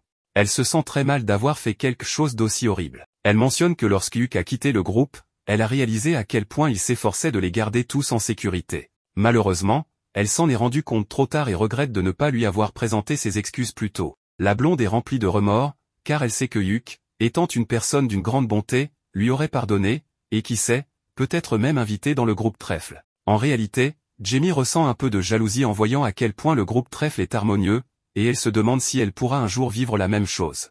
Comme on l'appelle, elle mentionne que dans cette gemme magique sont enregistrés tous les méfaits de Thunder Pike. Elle demande une nouvelle fois pardon à Hyuk et espère qu'il s'en sortira bien. Tout cela a été observé par Trèfle et par nul autre que Benwood. Le protagoniste se sent coupable, car bien que Jamie ait tout fait pour les sauver, lui n'a pas pu la sauver, elle. Benwood mentionne qu'ils ont reçu un signal en provenance des obscurités insondables et qu'il va maintenant l'afficher. Il s'avère que c'est Jamie à nouveau, et elle dit que les obscurités insondables est en grand danger, car elle est littéralement en train de s'effondrer. Benwood hésite à aller chercher de l'aide ou non, mais Hyuk veut absolument y aller en personne pour la sauver. Le protagoniste demande un autre parchemin de sortie, prêt à le payer s'il le faut, mais le vieil homme n'a pas encore pris sa décision. Hyuk ne veut pas attendre qu'on lui donne l'autorisation, il ira seul s'il le faut. Mais les filles ne comptent pas le laisser faire, il n'a même pas à y penser. Ren veut l'accompagner, car elle porte toujours ce collier de mission et doit résoudre ce problème. Le protagoniste en profite pour lui demander de s'approcher et, grâce à un sort, il parvient à lui retirer le collier. Il s'avère que le sceau qu'il a sur le visage lui a conféré des sorts et des capacités qu'il n'avait pas auparavant. Le sort qu'il vient d'utiliser est en réalité de la magie noire, et Hugues mentionne qu'il est littéralement devenu un disciple de Perséphone. Il leur demande cependant de ne pas en parler à l'église. Les filles sont inquiètes à ce sujet, mais lui pensent qu'il n'y a pas de quoi s'en faire, tout porte à croire qu'il a plu à la déesse de la mort. Revenons au sujet principal, ils doivent aller sauver Jamie.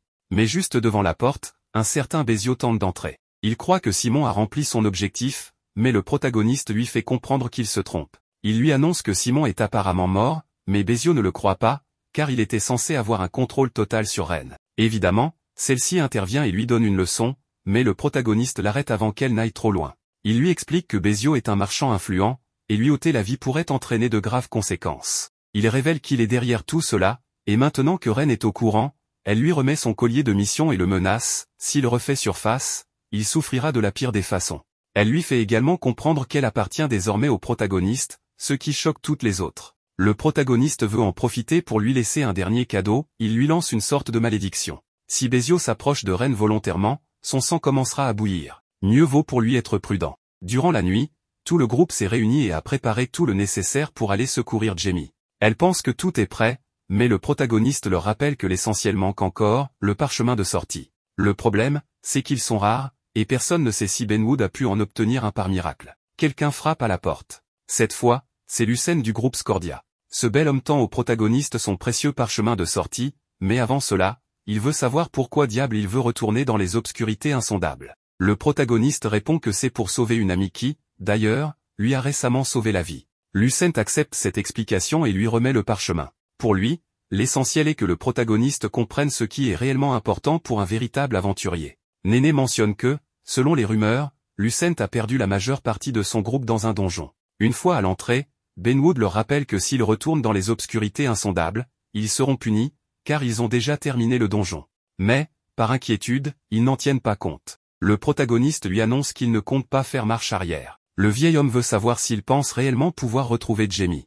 Le protagoniste explique que, puisque les obscurités insondables semblent être connectées à d'autres mondes, tout dépendra de s'ils auront la chance d'être envoyés au même endroit qu'elle. Enfin, en y réfléchissant mieux, Hugues se rend compte que cela ne dépend pas tant de la chance, mais plutôt du subconscient de l'aventurier. Par exemple, lorsque son oncle, Benwood et les autres sont entrés, ils avaient en tête que le donjon était linéaire, ce qui les a menés directement jusqu'à la fin. Benwood comprend maintenant, c'est pour cela que, lorsque le protagoniste y est allé avec d'autres pensées, il s'est retrouvé dans l'endroit le plus étrange de tous, le champ gris. Hugues et les autres entrent en ne pensant qu'à une seule chose, sauver Jamie. Après être entrés et avoir combattu de nombreux ennemis, ils atteignent un niveau où ils découvrent la ville de Fini complètement détruite. Ils ne tardent pas à trouver une trace de sang, et Hugues sait que si cela appartient à Jamie, elle se dirigera sans aucun doute vers la maison de son frère. En suivant la trace, il la trouve allongée au sol, mais malheureusement, elle n'est pas seule. Simon est bel et bien vivant et remercie le protagoniste de lui avoir épargné la peine d'aller le chercher.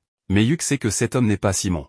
En fait, Silk remarque qu'il ressemble étrangement à ce monstre sombre et harceleur d'il y a plusieurs épisodes. Le protagoniste comprend immédiatement ce qui s'est passé, parmi les artefacts donnés par Bézio, il y en avait plusieurs de dangereux, ce qui pourrait expliquer cette transformation. Simon, ou du moins ce qu'il reste de lui, veut que Hugues s'excuse et attaque immédiatement. Le protagoniste active ses buffs physiques, et Marina est la première à l'affronter. Le problème est que Simon semble posséder une régénération surhumaine, ou plutôt, il est littéralement immortel. Profitant de cette capacité, il veut tout prendre à Hugues, y compris ses compagnons. Le protagoniste utilise un parchemin de bouclier de lumière et sait qu'il doit éliminer Simon au plus vite, sinon il ne pourra pas sauver Jamie. Tout le groupe l'attaque en même temps, lui infligeant de graves blessures, mais Simon se régénère à une vitesse absurde. Il promet de se venger de Hugues pour l'avoir abandonné, le tenant toujours responsable de son sort. Hugues se souvient de son ami Simon d'autrefois, quand tout était différent. Malgré cela, il récite un puissant sort et lui lance un missile prismatique, le condamnant à subir ce pouvoir pour l'éternité. Le corps de Simon commence à se déformer de façon horrible. Le protagoniste lui explique que ce sort restera actif jusqu'à sa mort, car il a été modifié en utilisant la malédiction de Perséphone. Ren essaie de soigner Jamie, mais malgré les potions utilisées, sa blessure ne se referme pas. Jamie explique que c'est à cause de l'effet de l'épée de Simon, en d'autres termes, elle est condamnée. Elle semble avoir accepté son sort, mais Hugues refuse de la laisser mourir. En utilisant la marque de Perséphone, il active une capacité rare qui referme complètement sa blessure, bien qu'il s'évanouisse après. Ren confirme que Jamie est hors de danger, une excellente nouvelle. Il est temps de rentrer, mais un groupe entier de Shadow Stalkers arrive pour achever Simon. Cette fois, Yuk n'a pas l'intention de lui venir en aide. C'est un adieu définitif à Simon, ou du moins à l'ami qu'il était autrefois. Une semaine plus tard, Benwood informe le groupe que, même involontairement, il doit punir Trèfle. Ils perdront des points et ne pourront pas faire de mission pendant un mois. Mais ce n'est pas tout, Benwood lui-même subira une retenue de salaire pendant 3 mois pour ne pas avoir mieux encadré ses aventuriers. Quant à Jamie, ancienne membre de Thunder Pike, sa licence d'aventurière est révoquée, et elle ne pourra pas en faire la demande avant 1 an. Surprise, elle s'attendait à une sanction plus sévère, voire à être exilée. Cependant, Mamar lui explique que, comme elle a fourni des informations sur Thunder Pike et qu'il a été confirmé qu'elle n'était pas impliquée dans les rumeurs contre Silk, elle n'a pas reçu une punition aussi lourde. Dans la rue, Jamie demande à Yuk s'il a plaidé en sa faveur. Il avoue que oui, mais que c'est finalement le royaume et la guilde qui ont pris la décision. Elle lui présente encore une fois ses excuses, mais Yuk lui dit d'arrêter, car elle l'a déjà fait trop de fois. Malgré tout, Jamie admet qu'elle se déteste pour ne pas avoir réagi à temps. Mais elle déteste aussi le fait que Yuk soit un tel coureur de jupons. Elle se demande si elle pourra changer un jour, mais Yuk pense qu'elle l'a déjà fait, vu qu'il parle normalement en ce moment même. De son côté, le protagoniste se dit qu'il aurait dû changer les choses plus tôt, car leur situation aurait pu être bien différente. Jamie insiste sur le fait que tout était la faute de Simon et des autres, et qu'il ne doit pas se sentir coupable. Yuk accepte ses paroles et lui fait ses adieux. Il est temps pour elle de rentrer chez son frère, tandis que lui doit retourner auprès de son groupe. Yuk se rendit à la guilde et informa Mamar qu'il souhaitait recruter Néné dans l'équipe Trèfle. Mamar fut ravi d'apprendre cela et demanda si Néné pouvait se débrouiller seule. Yuk la rassura en affirmant que Néné était plus que capable et qu'elle les accompagnait déjà depuis un certain temps. Mamar accepta et déclara qu'elle s'occuperait des formalités administratives. Yuk demanda s'il devait d'abord consulter Néné. Alors que Mamar ouvrait la porte, elle révéla que Néné n'avait aucune objection. Cependant, en ouvrant la porte, ils découvrirent Néné en train d'écouter aux portes. Surprise, elle tomba au sol. Mamar lui dit qu'elle devait apprendre à mieux se cacher la prochaine fois. Néné expliqua qu'elle était venue remettre un message de Silk à Yuk. Mamar la réprimanda pour avoir espionné, et Néné s'excusa. Yuk lui demanda ensuite son avis puisqu'elle avait déjà entendu toute la conversation.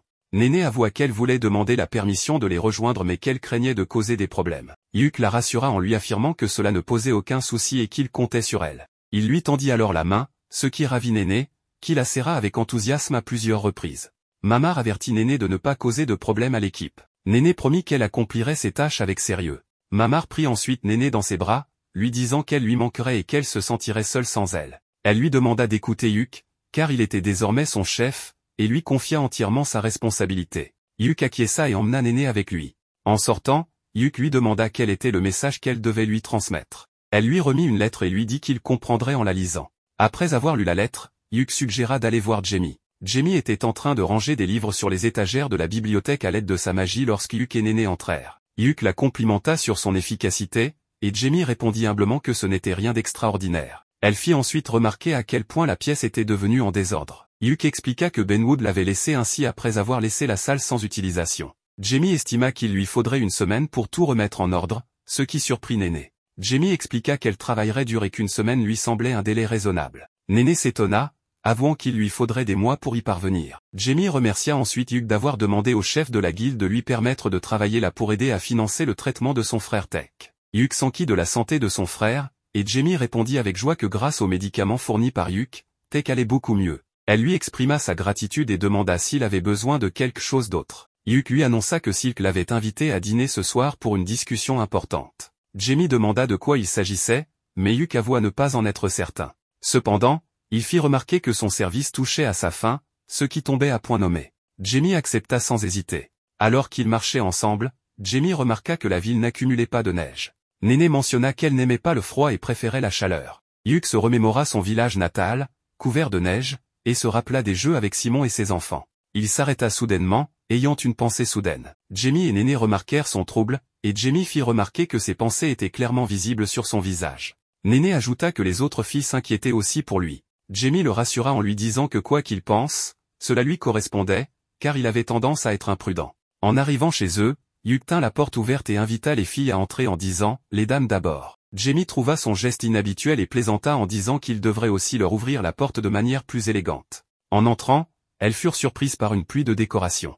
L'équipe annonça avec enthousiasme que Jamie et Néné étaient officiellement acceptés dans Trèfle. Les deux filles furent ravies. Néné déclara avec joie qu'elle faisait désormais partie de l'équipe. Jamie accusa Hugh de les avoir trompés, et il lui demanda timidement pardon avant de les inviter à l'intérieur. Tandis que Néné rejoignait l'équipe avec enthousiasme, Jamie hésita à franchir le seuil. Hugh lui demanda si elle n'était pas satisfaite de la décision. Jamie assura qu'elle en était ravie mais qu'elle avait l'impression de leur avoir causé trop de soucis. Silk s'approcha et devina qu'elle faisait référence à Thunder Pike. Jamie admit que Simon avait été cruel, Barry encore pire, et que Camilla l'avait méprisée. Elle avait l'impression d'être aussi insignifiante qu'eux.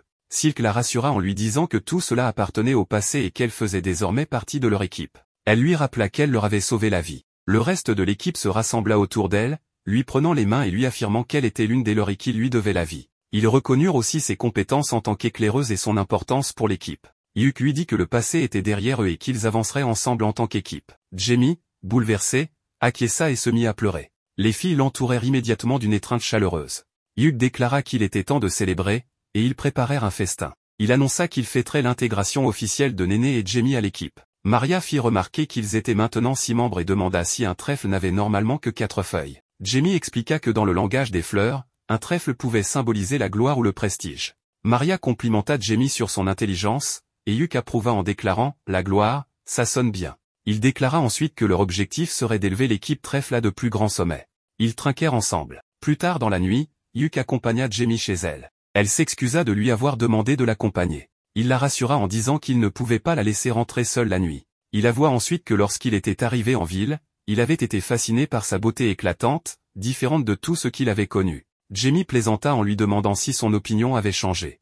Ils évoquèrent ensemble leurs souvenirs et réalisèrent combien ils avaient évolué. En rentrant chez lui, Hugh trouva Reine seule. Elle lui expliqua que les autres aidaient Néné à déménager ses affaires de chez Mamar. Hugh fut surpris qu'il n'ait pas attendu le matin, mais Reine expliqua qu'ils étaient pressés. Elle mentionna aussi qu'elle avait perdu à pierre-feuille-ciseaux et devait donc faire la vaisselle seule. Hugh lui proposa de l'aider à essuyer les assiettes. Pendant qu'ils travaillaient ensemble, Reine plaisanta en disant qu'il ressemblait à un jeune couple marié. Embarrassé, Hugh faillit laisser tomber une assiette. Un mois plus tard, Hugh se rendit à la guilde, où Mamar lui annonça une nouvelle surprenante, un nouveau donjon avait été découvert, une première depuis 10 ans. La nouvelle mission qui se profilait allait changer l'avenir de l'équipe trèfle. De retour à la maison, Hugh croisa Maria, qui devina immédiatement qu'il avait obtenu une nouvelle mission. Hugh fut choqué de la rapidité avec laquelle elle l'avait compris. Maria lui dit avec assurance qu'elle le connaissait trop bien. Hugh demanda ensuite des nouvelles des autres, et Maria l'informa que Silk était dans sa chambre, Reine prenait un bain, et qu'elle-même se rendait à la guilde pour rencontrer Jamie. Reine apparut bientôt, les cheveux encore mouillés, et demanda à Hugh de l'aider à les sécher. Alors qu'il s'exécutait, elle lui demanda s'il leur avait trouvé une nouvelle mission. Hugh confirma et mentionna que Maria était déjà au courant. Reine décida de faire une sieste avant le dîner pour être bien reposée. Peu après, Silk rejoignit Hugh, lui apportant une boisson chaude car il faisait froid dehors. Elle supposa également immédiatement qu'il avait trouvé une nouvelle mission. Hugh fut déconcerté par la façon dont tout le monde semblait savoir avant même qu'il n'annonce quoi que ce soit. Silk le rassura en disant que cette mission semblait bénéfique pour Trèfle, et elle se porta volontaire pour l'aider à planifier. Elle insista également pour que personne d'autre que lui ne dirige leur équipe. Hugh admit qu'il ne connaissait pas encore tous les détails, mais Silk pouvait déjà dire qu'il avait décidé de l'accepter. Hugh confirma qu'il prévoyait de prendre la mission, mais qu'il devait d'abord recueillir plus d'informations. Il demanda à Silk de vérifier leurs provisions et de s'assurer qu'ils avaient tout ce dont ils avaient besoin pour l'expédition. Avant de partir, Silk demanda à Hugh de parler à Jamie lorsqu'il arriverait à la guilde. Hugh fut perplexe jusqu'à ce que Silk explique que ce n'était pas à propos de la mission, mais de la célébration ce soir-là. L'équipe avait décidé d'organiser une fête pour commémorer leur retour à l'aventure, et il voulait que Jamie et son jeune frère se joignent à eux. En entendant cela, Hugh courut avec enthousiasme vers la guilde, pensant qu'il n'y avait pas de meilleure occasion pour Trèfle de faire son retour dans les donjons. Sur le chemin de la mission, Marina est surexcitée. Explorer un nouveau donjon a toujours été une expérience fascinante pour elle. De leur côté, le protagoniste et Reine sont enthousiastes pour une autre raison, Salmutaria, la nation voisine de Duna, est spécialisée en alchimie. Ils espèrent donc y trouver des artefacts intéressants. Après avoir parcouru une distance interminable, le groupe arrive enfin à Duna, la cité du commerce. L'ambiance y est animée et dynamique. Les aventuriers en profitent pour goûter aux spécialités locales et rechercher des artefacts rares. Reine remarque rapidement qu'il y a beaucoup d'aventuriers en ville. Hugh suppose qu'ils ont été attirés par l'annonce du nouveau donjon. En observant leurs vêtements, il est évident que certains viennent d'autres pays. Il identifie notamment des aventuriers originaires de Salmutaria, une nation féodale où le rang et la lignée sont primordiaux. Les aventuriers aperçus plus tôt portaient des tenues similaires, ce qui signifie qu'ils appartiennent probablement à la même famille. Marina trouve l'idée d'uniformiser leurs vêtements séduisantes et propose que tout le groupe adopte une tenue assortie. Les autres filles adorent l'idée. Le protagoniste, lui, doit désormais réfléchir à un moyen de la concrétiser. Néné leur signale qu'elle aperçoit la guilde des aventuriers, alors le groupe s'y dirige. Pendant que le protagoniste et Silk vont rencontrer la maîtresse de la guilde, les autres partent à la taverne pour récolter des informations. Big Mom, ou plutôt Maniela, la maîtresse de la guilde d'Una, les accueille. Elle leur demande s'ils sont au courant des détails de la mission. Le protagoniste explique que Benwood ne leur a donné qu'un aperçu sommaire. Silk s'interroge, devront-ils cartographier le donjon?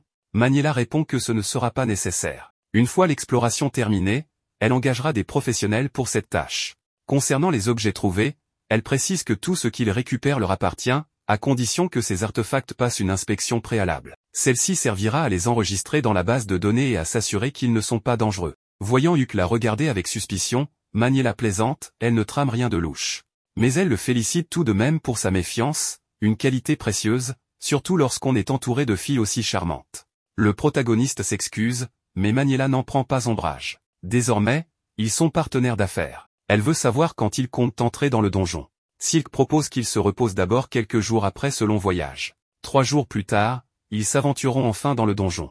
Maniela approuve, c'est une sage décision. Elle comprend mieux pourquoi Benwood les tient en si haute estime. Elle demande alors au protagoniste s'il sait qui elle est. Évidemment, Huck n'en a aucune idée. Elle lui révèle alors qu'elle faisait partie d'Anubis et a été la première à atteindre le dernier étage des ténèbres insondables. En résumé, l'oncle du protagoniste était son collègue. Maniela veut voir de quoi il est capable. En attendant, elle leur remet une carte indiquant un logement que la guilde leur a réservé. En chemin, Silk avoue avoir été nerveuse face à Maniela. Le protagoniste aussi, elle imposait le respect. Heureusement, elle s'est montrée bienveillante et leur a même trouvé un logement sans qu'ils ne le demandent. C'est un soulagement, ils économiseront du temps et pourront explorer plus facilement la ville. Pendant ce temps, à la taverne, Marina semble avoir des ennuis. Le protagoniste s'approche pour comprendre la situation. Des étrangers, parlant salmutarien, insistaient pour que les filles leur servent à boire. Improvisant, le protagoniste leur parle dans leur langue et affirme que toutes ces filles sont ses épouses et qu'il les comble d'amour chaque nuit. En réalité, il voulait simplement dire qu'elles sont sa famille. Mais son manque de maîtrise du langage le laisse incertain quant à ce qu'il a réellement dit. Quoi qu'il en soit, la tension retombe et les étrangers s'éloignent. Marina explique qu'un des hommes a tenté de lui toucher l'épaule. Ren lui a aussitôt infligé une correction magique. Huck est soulagé d'être arrivé à temps. Sinon, qui sait ce qui aurait pu se passer? Le protagoniste explique que Salmutaria est un pays où les hommes dominent les femmes, ce qu'il désapprouve totalement. Mais c'est leur culture. Marina se demande alors pourquoi ces hommes sont partis aussi vite. Silk trouve cela intriguant. D'après leurs coutumes, ils auraient dû réagir avec plus de violence. Le protagoniste pense que c'est lié à leurs croyances. Les punitions là-bas sont sévères en fonction des fautes commises. S'ils avaient tenté de piller ces biens, ils auraient été en droit, au nom de Dieu, de les piller en retour. Finalement, même sans bien connaître la langue, Huck a prononcé les mots parfaits. Marina lui rappelle l'idée des tenues, car cela pourrait être utilisé pour que tous les habitants de ce pays comprennent quelles sont ses épouses, évitant ainsi de futurs problèmes. Huck se sent un peu embarrassé mais admet que c'est une excellente idée. Ren veut lui dire quelque chose, elle a remarqué que son salmtarien était très mal prononcé. Le protagoniste est surpris et lui demande ce qu'il a exactement dit, mais elle se met simplement à rire. Plus tard, ils arrivent enfin à l'auberge, où ils sont accueillis par la propriétaire des lieux, qui s'avère être une grande fan du groupe Trèfle. Silk est enchantée par l'endroit, car elle a remarqué que les esprits y sont particulièrement détendus. Selon elle, c'est comme être dans un sanctuaire en pleine forêt. Toutes les filles partagent son avis, et la propriétaire les remercie pour leurs compliments. Elle mentionne que la guilde couvrira tous les frais, donc ils peuvent consommer tout ce qu'ils désirent. Marina demande si les repas sont inclus, et la propriétaire lui répond que oui, elle peut manger autant qu'elle le souhaite. Elle ajoute d'ailleurs qu'elle l'a vu dans un stream, où elle mangeait énormément, ce qui plonge la pauvre rousse dans l'embarras. De plus, la propriétaire leur révèle que l'auberge leur est entièrement réservée pendant leur séjour en ville, et elle les invite à se sentir à l'aise. Silk la remercie chaleureusement, expliquant qu'elle n'aurait pas pu se sentir plus à l'aise, surtout pour une première visite ici. Ensuite, la propriétaire leur rappelle qu'ils peuvent choisir leur chambre, mais elle souhaite aussi leur montrer l'attraction principale de l'auberge, des bains thermaux, une scène incontournable dans tout anime. Plusieurs membres du groupe ne savent pas ce que c'est, alors Néné leur explique qu'il s'agit d'eau chaude naturelle qui jaillit de la terre et possède des propriétés curatives. Au début, certains hésitent à s'y baigner, mais ils finissent par s'y plonger. Après cela, ils profitent d'un bon repas, et Marina est aux anges. Elle irait même jusqu'à envisager de s'installer ici définitivement. 2 jours après, le protagoniste leur annonce que le lendemain, ils entreront dans le nouveau donjon, et qu'ils doivent donc revoir leur plan d'action. L'idée est de suivre la même approche que dans la crypte des ténèbres insondables, ils retransmettront en direct leur avancée,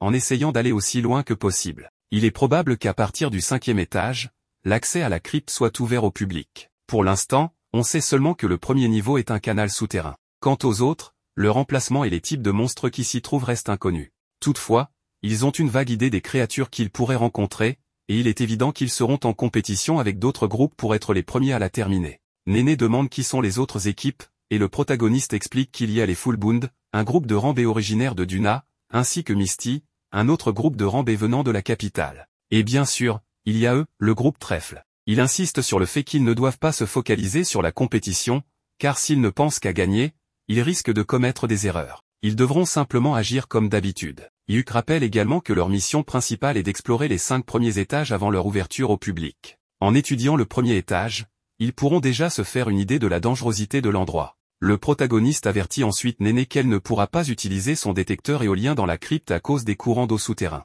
Il risque d'être trop imprécis, alors il lui demande de se charger de l'exploration. Elle accepte, et Silk leur rappelle de bien se reposer et de se préparer correctement pour la mission.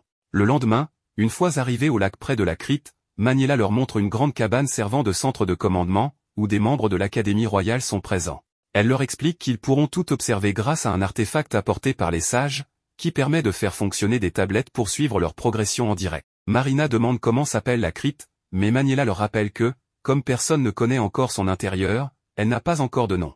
En fait, si leur exploration est un succès, ils pourraient même être ceux qui lui donneront son nom, alors elle les encourage à faire de leur mieux. Après tout ce temps, Trèfle est enfin prêt à explorer une nouvelle crypte. Dès leur entrée, le protagoniste lance immédiatement le live, salue ses spectateurs et leur explique leur mission. Toute l'équipe est déterminée à faire un excellent travail dans cette nouvelle aventure.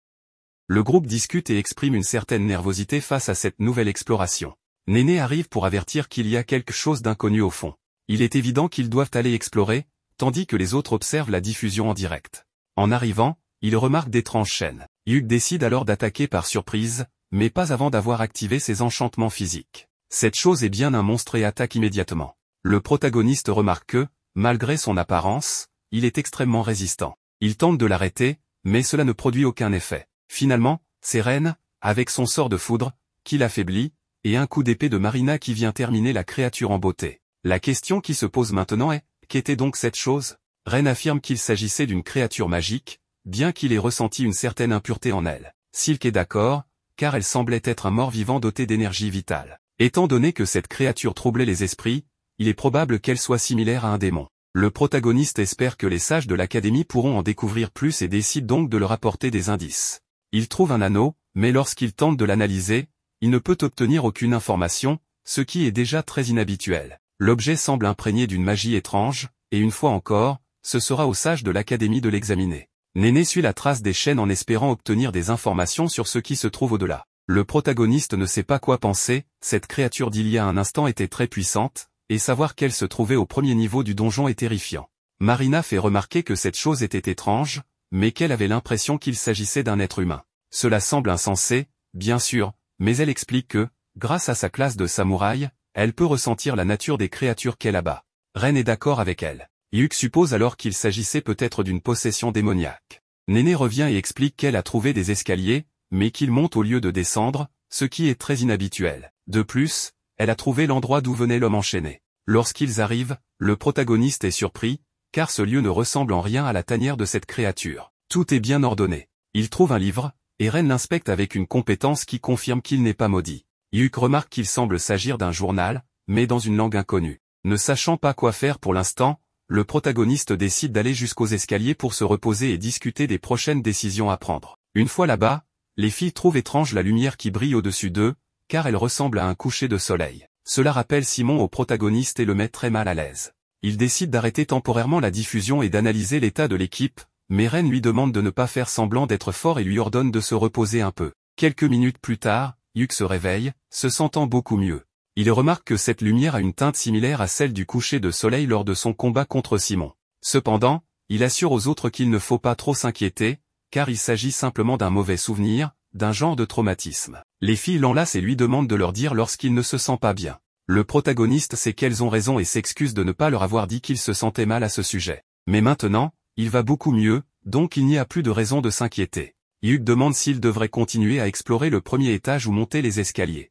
Toutes les filles veulent évidemment monter, mais avant cela, il faut manger. Marina en profite pour streamer la cuisine du protagoniste, qui s'améliore de plus en plus, car il y a un public qui consomme beaucoup ce type de contenu. Finalement, en montant les escaliers, Marina demande s'ils ne sont pas à Duna, mais Néné lui répond que non, car la ville de Duna n'a pas de château. Cet endroit est étrange, car la ville semble très bien conservée. L'ambiance est un peu inquiétante, alors Hyuk préfère signaler la situation à la maîtresse de la guilde. Le protagoniste veut repartir au plus vite, mais un individu apparaît soudainement. Ce dernier s'adresse à lui en disant qu'il est très sensé. Il se présente sous le nom de Loge, un vieil homme abandonné dans ce monde brisé. Il souhaite connaître le nom du protagoniste, alors Hyuk se présente, mais seulement avec son prénom. Hyuk veut savoir ce qu'un vieil homme fait dans cette ville souterraine, mais celui-ci est surpris, car il ignorait qu'il s'agissait d'un donjon. Loge leur explique que cette ville, déformée par l'éclat du crépuscule, s'appelle Gladsheim. Autrefois, elle était connue comme la cité de la joie, mais on peut voir ce qu'elle est devenue. Marina lui demande s'il est seul, mais Loge répond que non, le roi et les habitants sont toujours ici. Le protagoniste veut savoir de quoi il parle exactement, mais le vieil homme dit qu'il n'a plus de temps et qu'ils se reverront bientôt. Avant de partir, il appelle le protagoniste par son nom et son nom de famille, ce qui inquiète Hyuk, car il ne le lui a jamais dit. En prenant cela en compte, ainsi que la marque de Perséphone, le protagoniste ne peut s'empêcher d'être préoccupé. Pour l'instant, il décide de rentrer. Cependant, Marina remarque quelqu'un étendu au sol. Le lendemain, il découvre que, dans la diffusion, ce vieil homme n'est jamais apparu. Ils en viennent à suspecter une hallucination collective. Par ailleurs, on apprend que l'Académie analyse déjà tous les objets ramenés du donjon par Trèfle afin de trouver des réponses. Maniela informe le protagoniste que Misty, un autre groupe de filles, a abandonné la mission, car elles se sont senties mal en entrant dans le donjon. Elle veut que Hyuk soit sincère et lui dise ce qu'il pense de cet endroit. Hyuk suppose qu'il pourrait s'agir d'un autre monde. Tout y est étrange, comme dans les ténèbres insondables, ou peut-être respire encore. La maîtresse de la guilde pense qu'il y a une petite chance que cela soit vrai et attendra que Hyuk trouve une réponse. En passant, elle lui demande des nouvelles de la fille qu'ils ont trouvée. Hyuk lui explique qu'elle dort toujours et qu'il la préviendra si quelque chose change.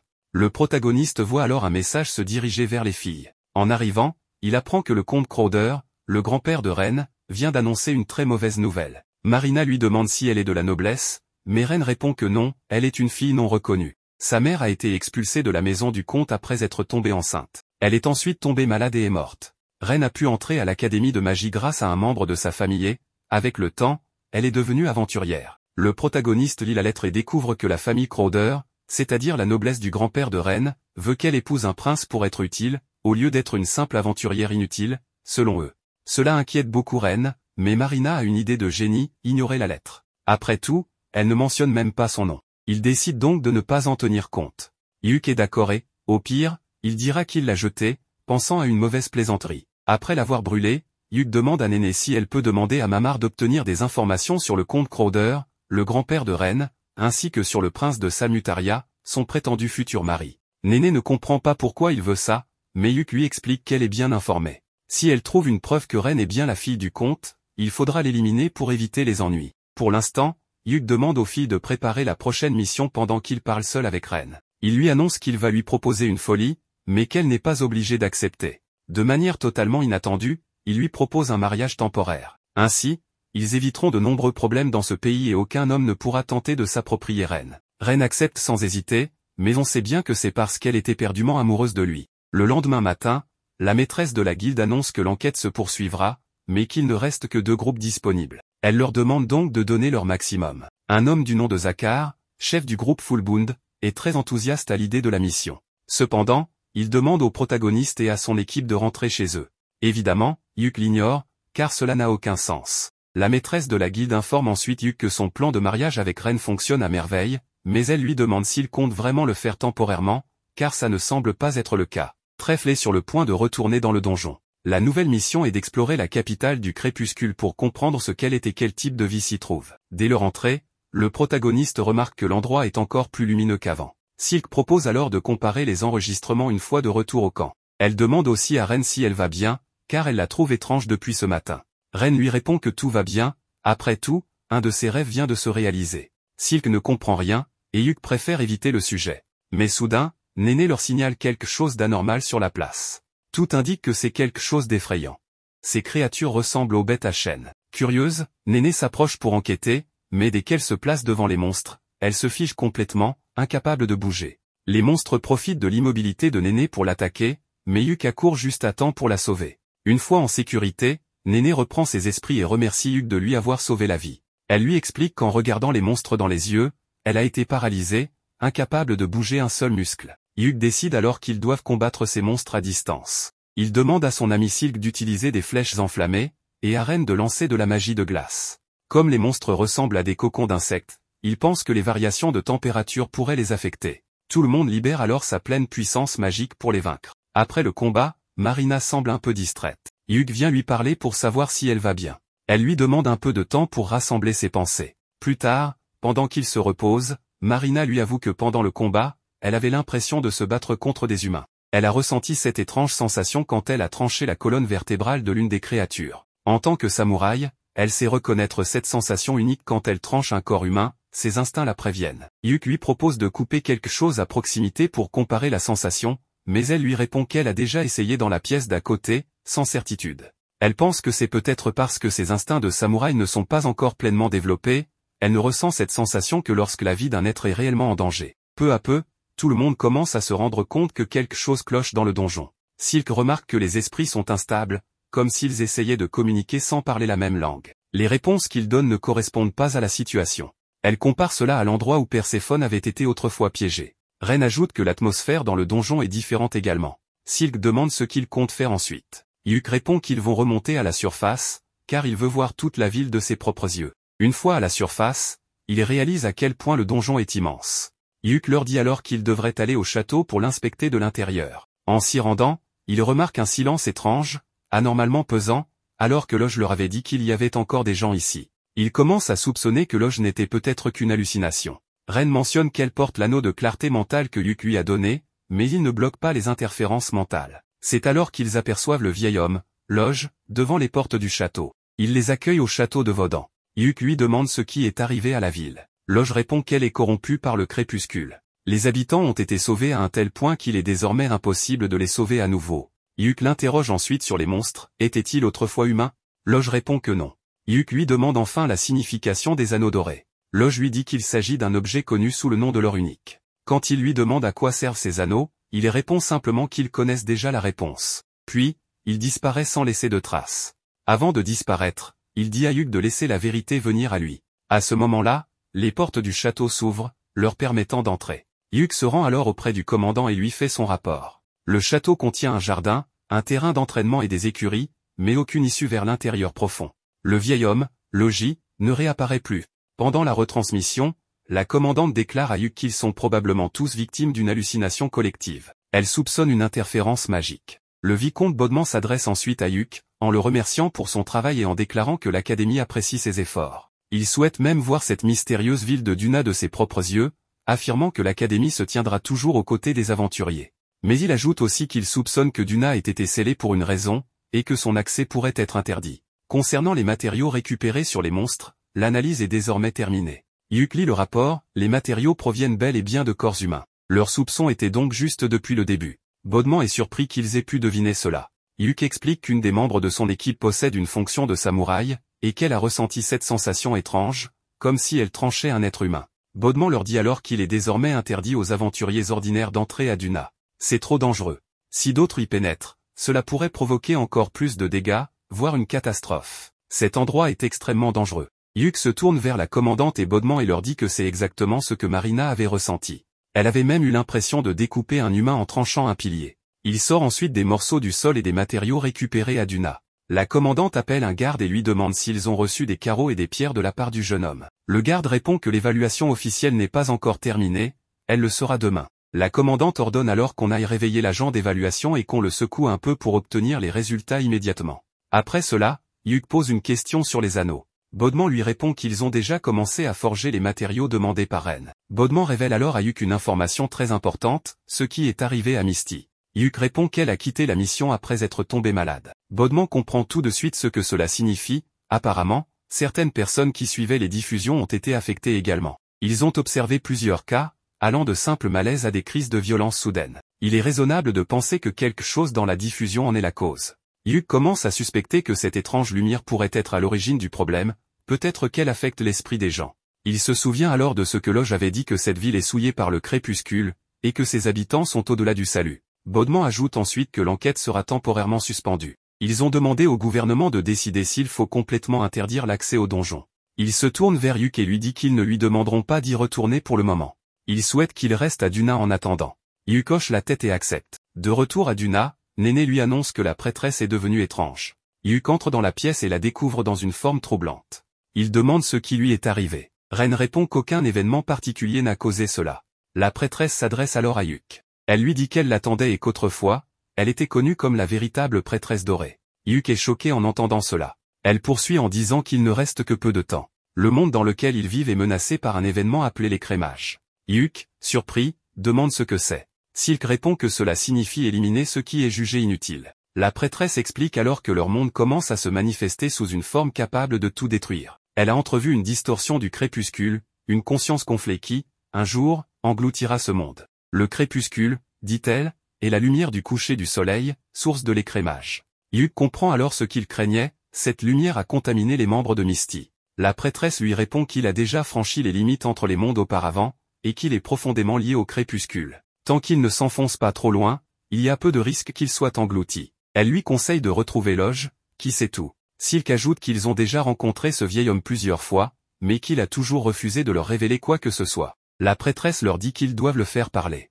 Il s'accroche encore à une forme de normalité en se déformant lui-même. Eux, en revanche, n'ont pas su accepter leur propre fin, et ont donc souhaité une éternité dorée, une chose que nul humain ne devrait toucher, le vaisseau universel maudit, fruit de l'arbre-monde, capable d'exaucer tous les vœux. Elle leur dit qu'ils doivent arrêter le roi du crépuscule, détruire l'or. Sinon, le crépuscule engloutira le monde entier. Elle leur demande de prendre leur péché, puis elle s'évanouit. Yuk tente de la réveiller. Lorsqu'elle reprend conscience, elle les reconnaît. Tous sont sous le choc, l'aura sacrée de la prêtresse a disparu, mais la présence du crépuscule est toujours là. Yuk discute ensuite avec Nibérune, lui demandant si elle se souvient de ce qui s'est passé. Elle répond que oui, mais que ce n'était pas elle. C'était une autre personne qui vivait en elle, et qui est désormais partie. Yuk prend conscience que si tout cela est vrai, ils font face à un problème bien plus grave que ce que des aventuriers ordinaires peuvent affronter. Une semaine plus tard, Yuk rencontre le directeur de l'académie. Il constate que non seulement le vicomte était impliqué, mais que même le directeur est venu en personne. Ce dernier confirme avoir reçu le rapport de Baudement et avoir aussitôt fait le déplacement. Ils ont donné un nom au phénomène, l'écrémage. Il montre à Yuk une image d'une fresque ancienne découverte dans le sous-sol des domaines royaux. L'ancien directeur de l'académie étudiait déjà ce phénomène.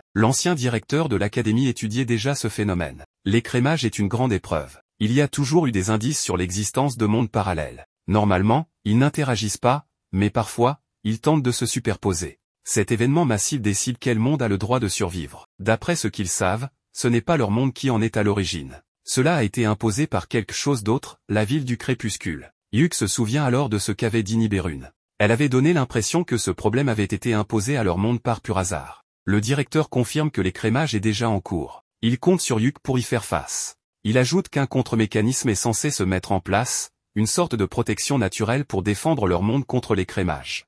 Yuk est désigné pour devenir le héros qui sauvera leur monde. Yuk est assis aux côtés du directeur, qui lui demande de devenir un héros et de sauver le monde de la destruction. Yuk refuse, affirmant que c'est bien trop de responsabilité pour lui.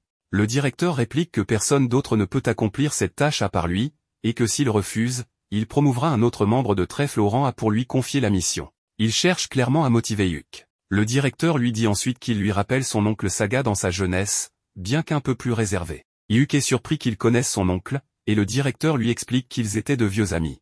Saga était un homme plein de confiance et d'intuition, avec le talent pour les soutenir, un aventurier hors pair. Ensuite, le directeur dit à Yuk qu'il lui serait très reconnaissant s'il acceptait la mission et qu'il lui fournirait tout le soutien nécessaire. De plus, une prêtresse d'un autre monde l'a choisi. Yuk demande un peu de temps pour réfléchir et consulter ses amis. Le directeur accepte, bien qu'il espère que Yuk ne prendra pas trop de temps. Il ajoute que s'il a raison, tous les doutes de Yuk disparaîtront, car il y a des choses que seul Yuk peut accomplir. De retour chez lui, Yuk raconte à son ami Ren ce qui s'est passé. Il dit que c'est trop lourd à porter. Ren le rassure en lui disant que s'il trouve cela trop, il peut simplement refuser. Mais Yuk lui explique que le directeur a dit qu'il confierait la mission à un autre membre de trèfle s'il refusait.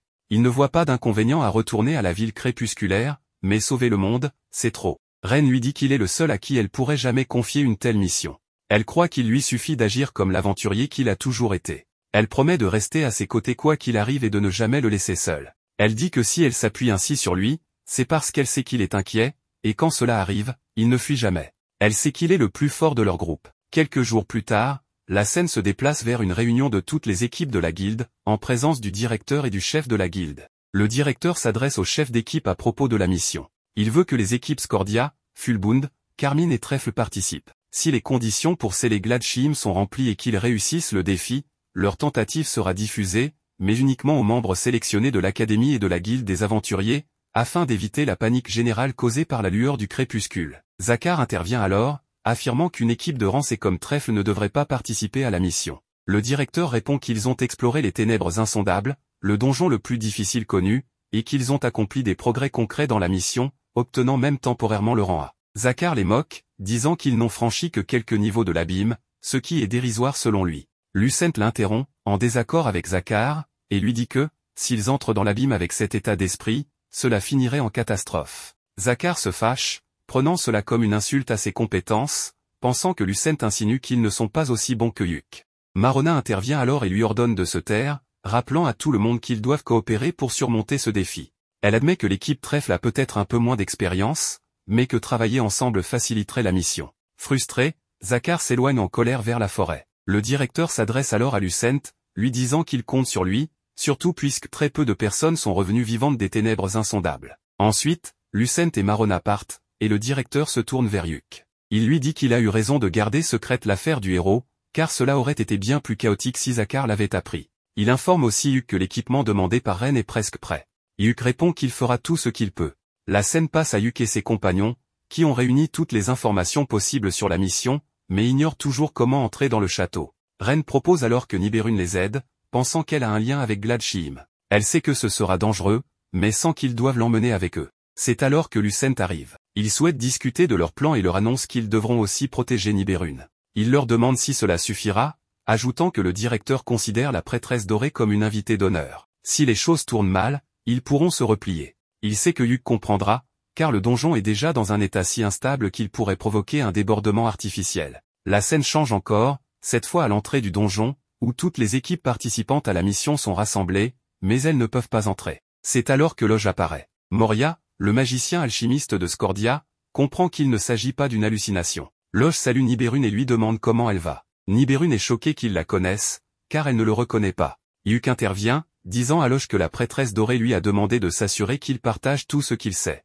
Yuk demande à Loge ce qui arrive à leur monde. Loge lui répond qu'il ne sait pas grand-chose, mais que Dame Niberune pourrait en savoir davantage. La porte du château s'ouvre, leur permettant d'entrer pour découvrir toutes les réponses qu'ils cherchent. Lucent propose de ne pas entrer tous en même temps, car cela pourrait être un piège. Il demande à Moria de l'accompagner et envoie Myriam prévenir les deux autres escouades. Il ordonne à Darkas et Mage de rester en arrière et d'attendre. Yuk et son équipe entrent dans le château.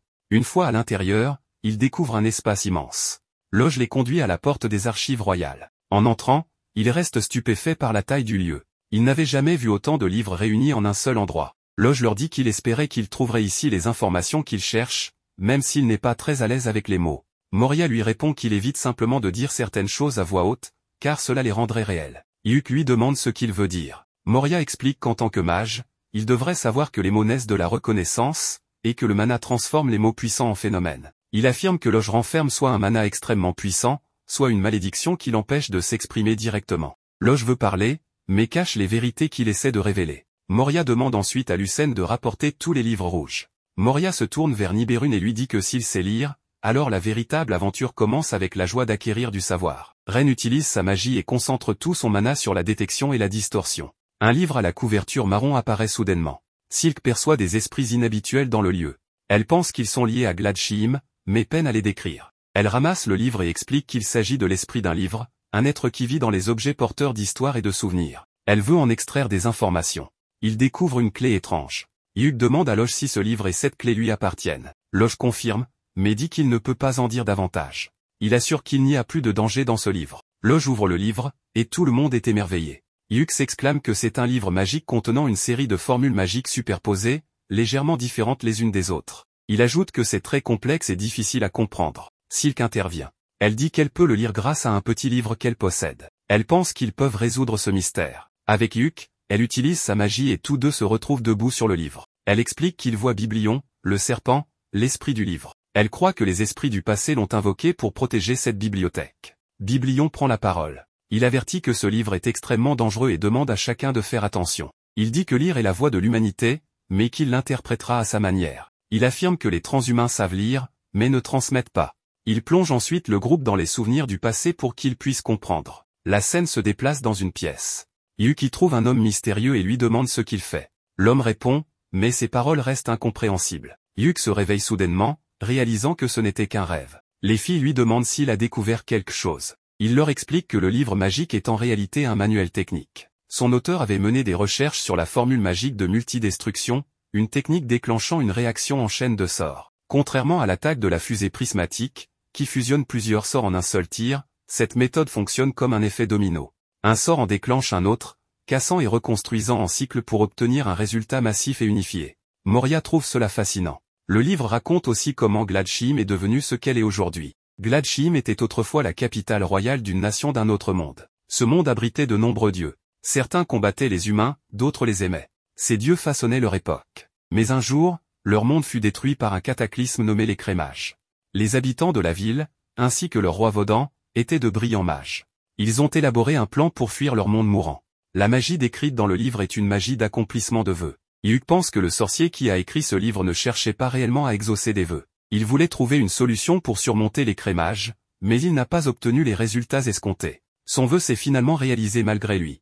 Yuki déclare qu'il ne souhaite pas rester plus longtemps et promet d'expliquer tout en détail une fois de retour. Moria admet qu'il a baissé sa garde dans cette forêt du savoir. Il propose de comparer toutes les informations qu'ils ont réunies dès leur retour. Marona arrive et leur demande s'ils ont trouvé quelque chose. Lucent répond qu'ils ont trouvé beaucoup et qu'ils vont repartir avec leur découverte. Il leur demande ce qu'elles comptent faire ensuite. Marona répond que leur groupe va aussi remonter à la surface. Lucent demande d'après Fulbund, mais Marona dit qu'ils tentent de fouiller le château. Elle veut les rappeler mais Yuki suggère de les laisser continuer ce qu'ils faisaient. Il rappelle qu'ils ont Niberune avec eux et qu'ils doivent retourner rapidement au camp.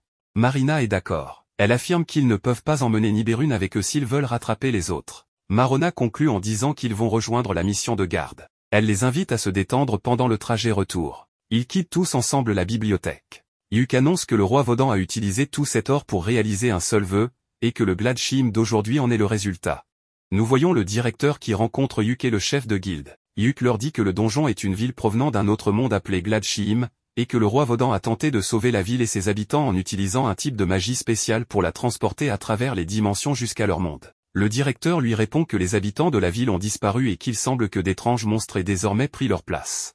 Yuki explique que ces monstres sont en réalité les anciens habitants de Gladshim, qui ont sacrifié leur humanité. Il leur montre alors une bague, et lorsqu'on l'interroge à propos de cet artefact, il explique qu'elle a été fabriquée à la demande de Ren. Il soupçonne que cela pourrait être un outil pour évaluer quelque chose, et Ren leur demande de regarder ce qui va suivre. Elle leur montre alors des images prises dans le donjon, où l'on découvre que Gladshim a été envahi par le déclin du passé. Le directeur comprend que les anneaux trouvés sur les monstres peuvent afficher des images, comme des pierres magiques de diffusion. Yuki leur dit que c'est ce qu'il pensait au départ, mais en réalité, les anneaux contiennent des informations sur les personnes elles-mêmes. Le roi Vodan avait essayé de transporter toute la ville, mais la magie était incomplète, et il est très difficile pour un corps humain de traverser les dimensions.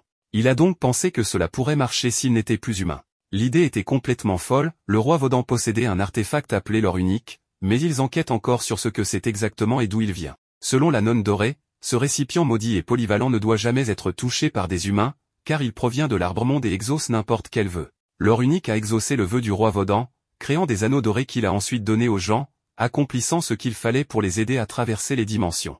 Mais à cause de la magie incomplète et de l'effet du déclin, les gens se sont transformés en monstres, et Gladshim est apparu dans ce monde sous forme de donjon. Le directeur demande ce qu'il se passera s'il laisse la situation ainsi. Yuki répond que la nonne lui a demandé d'arrêter le roi du crépuscule et de détruire l'or. Si jamais il échoue, le crépuscule engloutira le monde entier. Il faut donc le détruire, comme l'a dit la nonne. Le roi réfléchit profondément, réalisant qu'ils n'ont pas le choix. Il dit à Yuki qu'il a reçu le devoir et le privilège de servir le monde en tant que héros, et qu'il doit donc consacrer tous ses efforts à ce royaume. La scène change et on voit Yuki errer dans un marché avec Ren. Il se dit à lui-même qu'il ne peut pas laisser le déclin consommer ce monde. Ren lui dit qu'il devrait rentrer se reposer, car ils doivent être prêts à donner le meilleur d'eux-mêmes à tout moment. Un homme apparaît alors et demande à Ren de venir avec lui, comme indiqué dans sa lettre. Yuki répond qu'il ne sait pas qui il est, mais qu'il a peut-être confondu Ren avec quelqu'un d'autre. L'homme comprend que Yuk est son ami et lui dit que la jeune fille fait partie de leur famille. Yuk est surpris, car on lui avait dit qu'elle n'avait plus de famille. L'homme appelle alors ses gardes et leur ordonne de la maîtriser et de l'emmener. Yuk utilise sa magie pour les clouer au sol et lance un sort de brume soporifique, les faisant tous s'endormir instantanément. L'homme, effrayé par la puissance de Yuk, se présente comme Bran Crowder, représentant de la famille Crowder. Il explique que Ren est la fille de Dimi, l'actuel chef de famille, et qu'ils ont décidé de la marier à la famille royale de Salmutaria. Yuk ne montre aucun intérêt pour cela et demande ce qui prouve que Ren est bien Rhaenys, la fille du comte. Il remet en question les preuves et souligne qu'un mariage noble avec une étrangère nécessite une autorisation. Il soupçonne la famille Crowder de revendiquer Ren uniquement pour l'enlever et la vendre à la famille Salmutaria, afin d'établir une alliance avec la royauté sans leur consentement et d'en tirer profit. Bran réplique qu'il n'y a aucun problème, car Ren obtiendra un statut en tant que membre de la famille Crowder et sera utile à l'avenir. Il lui demande de venir, disant que son père veut la voir. Mais Ren se cache et lance un sort de lumière éblouissante pour ne pas avoir à le voir, visant la calèche. Elle dit ensuite à Bran qu'elle n'est pas Rhaenys. Bran s'en va aussitôt en calèche. Yuk dit alors à Ren qu'ils sont dans une impasse. Elle lui propose d'aller au bain chaud pour se détendre un peu. Elle l'invite à l'accompagner, mais il lui dit qu'il a des choses à faire, donc elle peut y aller en avance.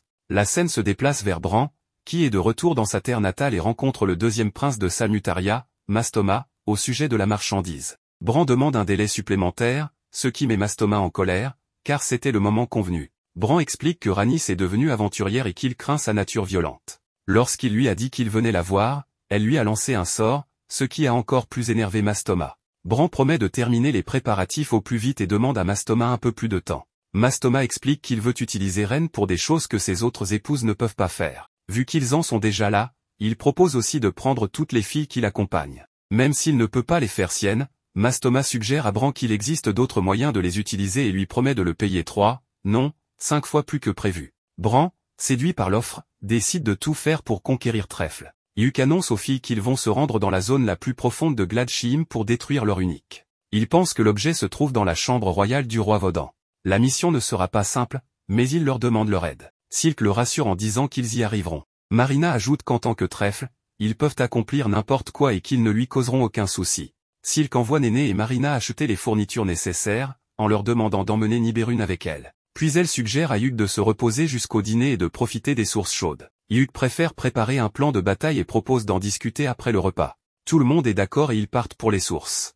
Quelques jours plus tard, Niberun est kidnappé. Yuk se souvient avoir vu un membre de la bande de Full Bound l'emmener vers le donjon. Marina s'excuse d'avoir baissé sa garde, les autres aussi s'excusent auprès de Yuk. Il leur dit qu'ils en parleront plus tard, mais qu'ils doivent d'abord retrouver Full Bound et sauver Niberun. Ils se dirigent vers la partie la plus profonde du château de Vaudan, où se trouverait leur unique. Yuk demande l'aide de tout le monde. Lucent le rassure, ils sont capables de le faire. L'équipe se prépare et entre dans la caverne. Yuk demande à ses amis s'ils sont prêts. Marina répond avec assurance qu'ils vont récupérer Niberun et tout faire pour y arriver. Ils foncent. Sur place, ils tombent sur des monstres. Néné en compte 10. Marona demande au groupe de lui laisser les monstres et de foncer sauver Niberun. Yuk la remercie, ils se préparent à se battre. Marona et ses amis affrontent les monstres pendant que Lucent et Moria restent en retrait.